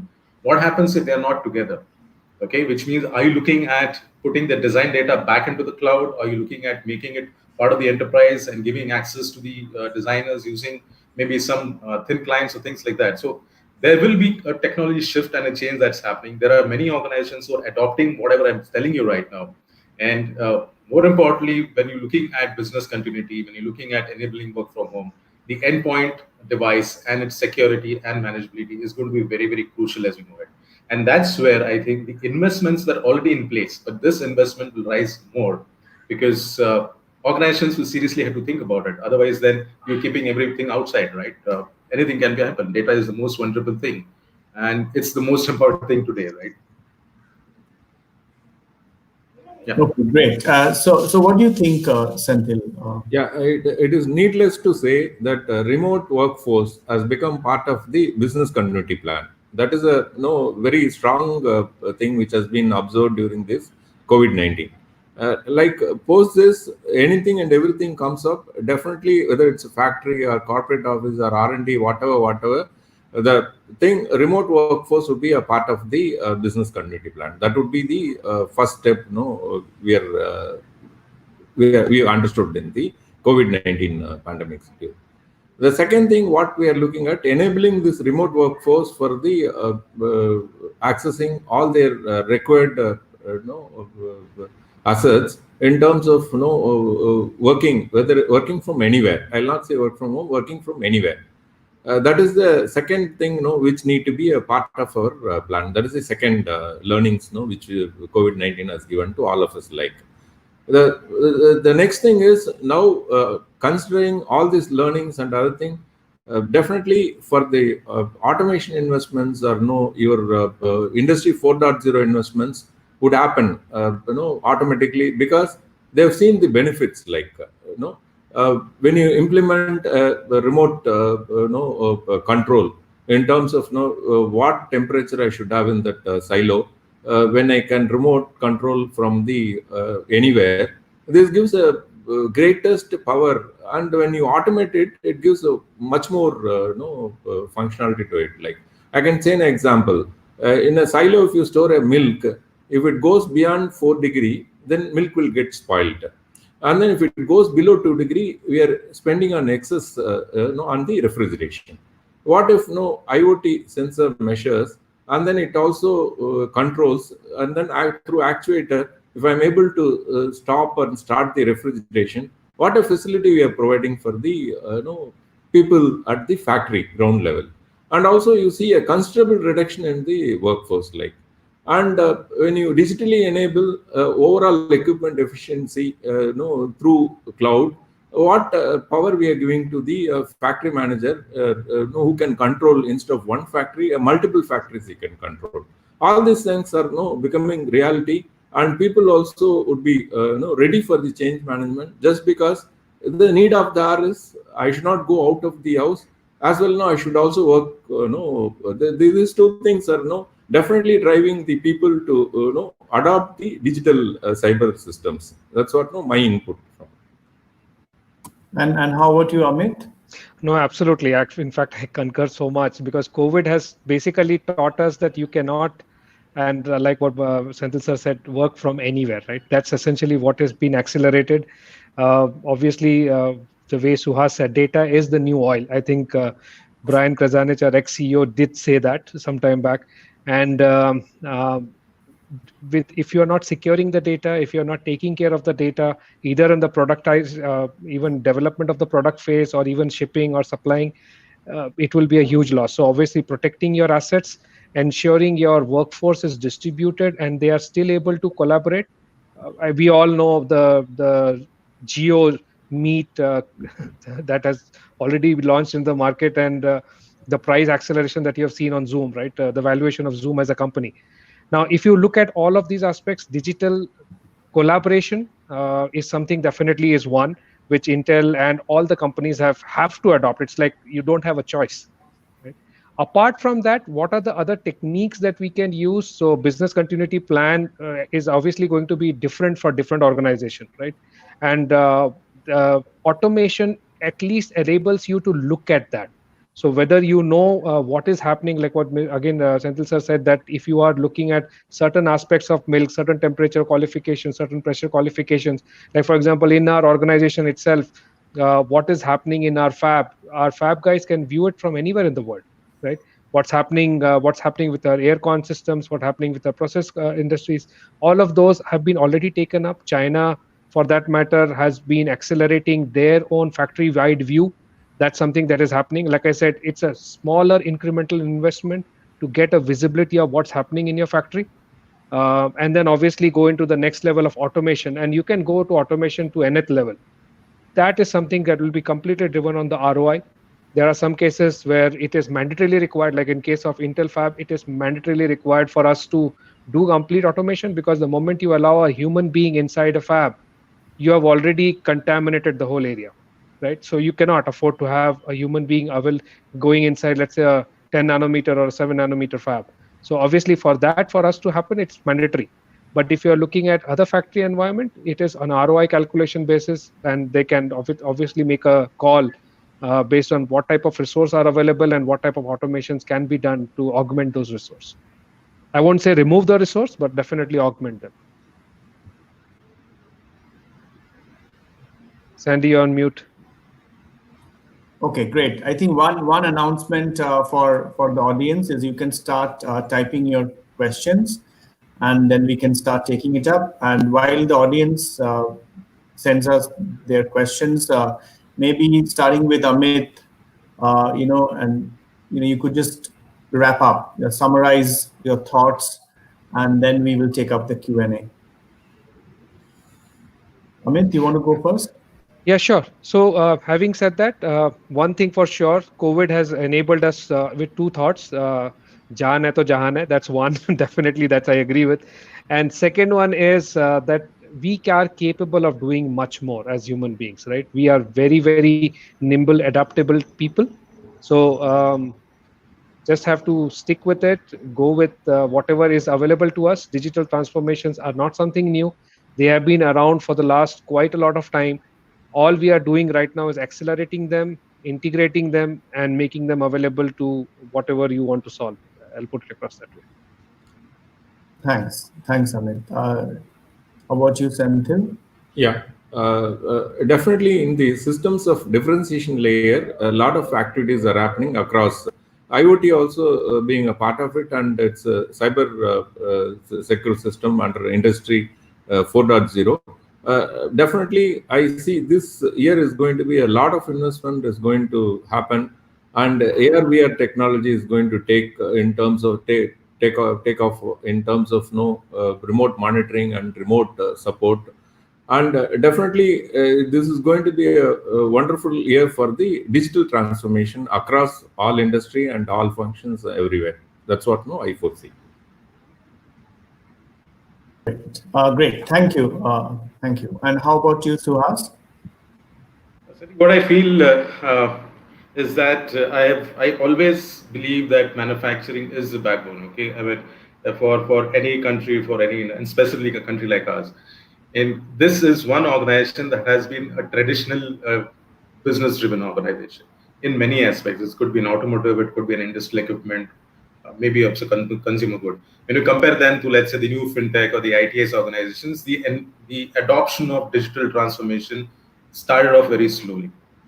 But now we're going to see that change rapidly because of whatever condition we are across the globe because of the pandemic. And it's not one size fits all, right? It's like Industry 4.0 will have a bouquet of offerings. It is up to the organization to see which part and which process is better suited for them to get that ROI, right? So it maybe a virtual reality mode for collaboration for a certain organization may not be that effective, but for a larger mid-sized organization, it could be effective. So one has to look at the elements and then, of course, utilize it effectively and transform that organization. So that's where I ended. And I would repeat this: one size doesn't fit all. Industry 4.0 was there, is here to stay. It's going to change rapidly, but organizations need to be very, very careful into what they sink into and what they achieve. That's what I would say.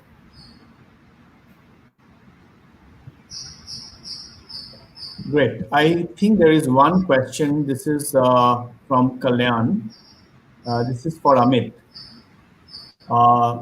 He's asking you, Amit, how do you think the ecosystem is shaping up for Industry 4.0 technologies with the drop in manufacturing output?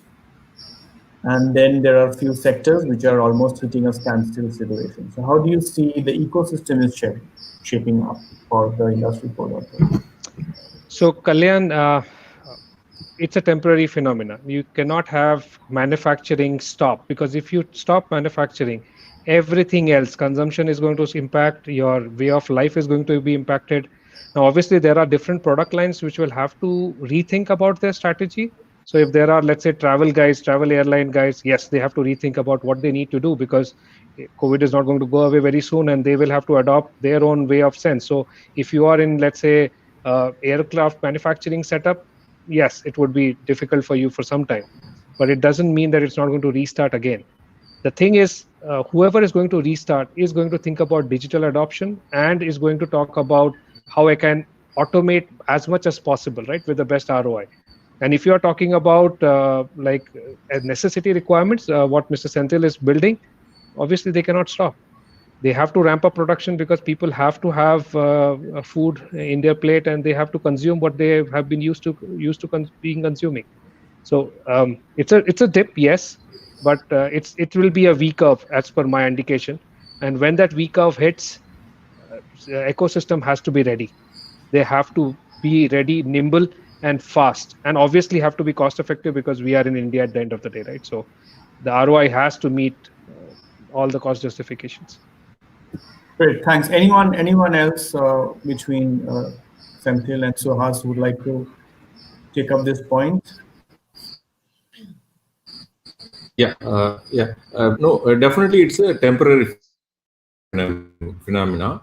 And when you scale up the operations, how efficiently and effectively you're going to scale up the operations is only going to decide your, the company's growing.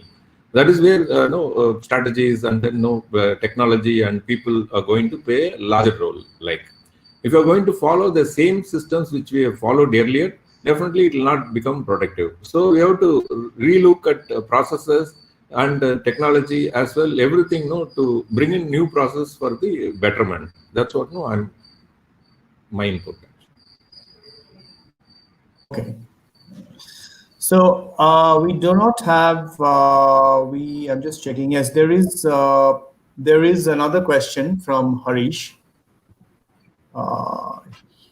It is to the panel, so each one of you can answer.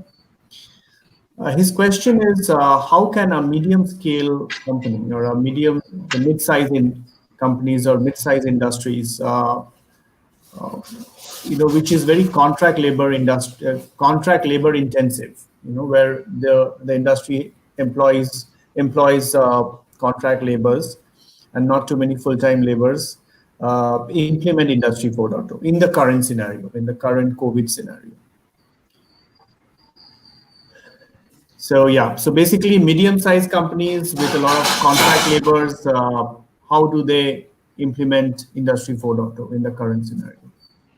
Any one of you can go first. So I can give you one example that I have seen, specifically in case of my friend who is running a plastic manufacturing company in Nagpur.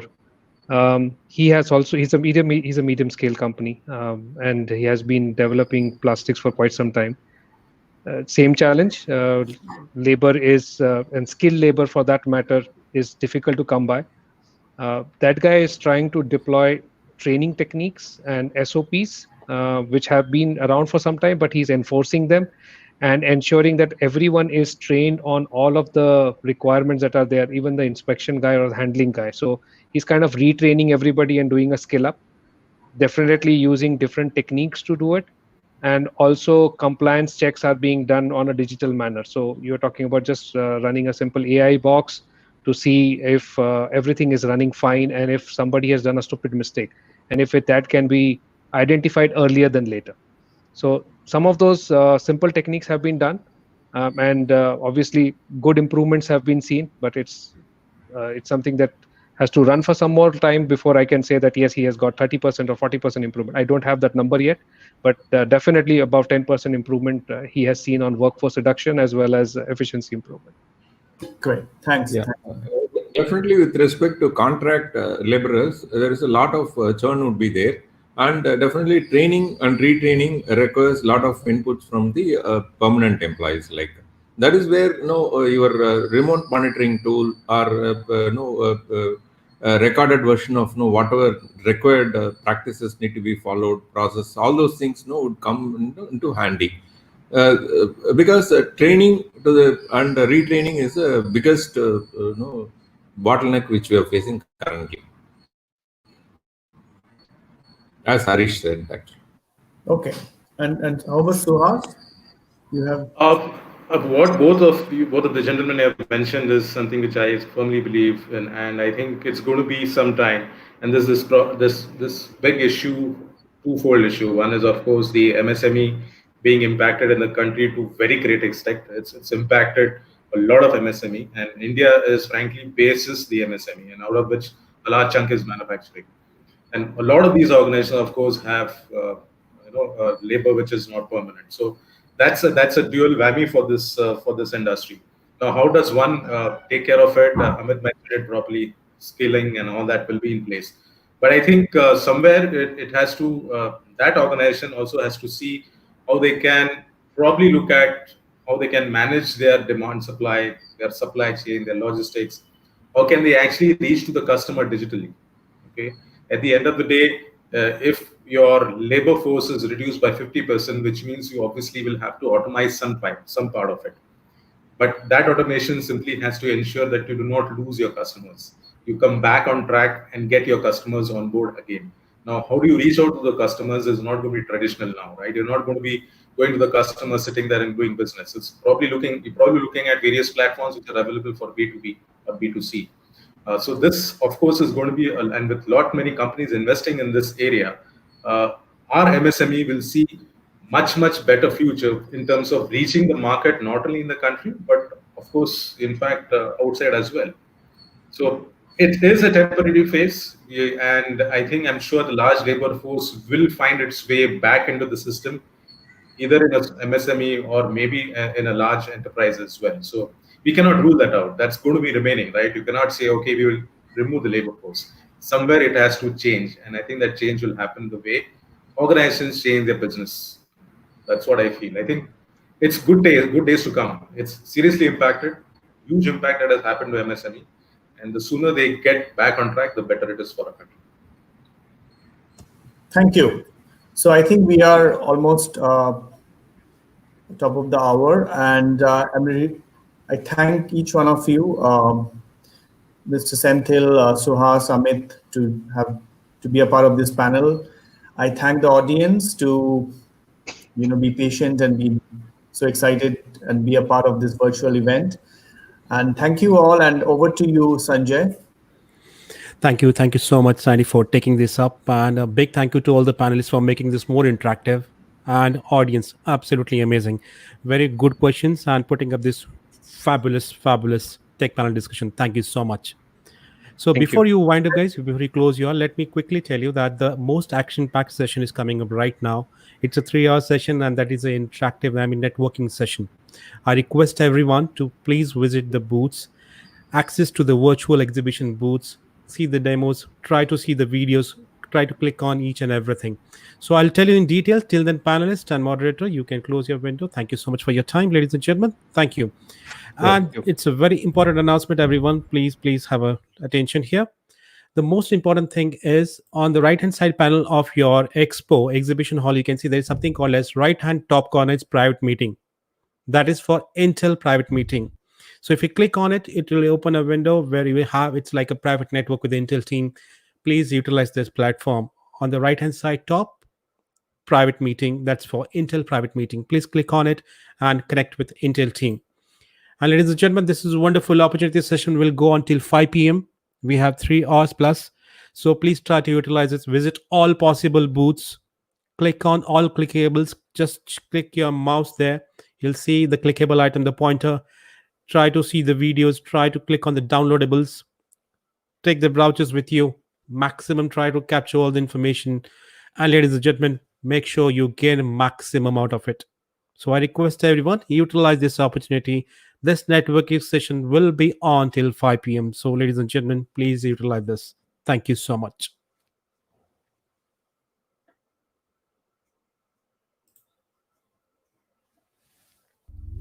And the most important, I repeat once again, on the right-hand side corner on the expo, please click on private meeting. That's for Intel Connect. Thank you so much.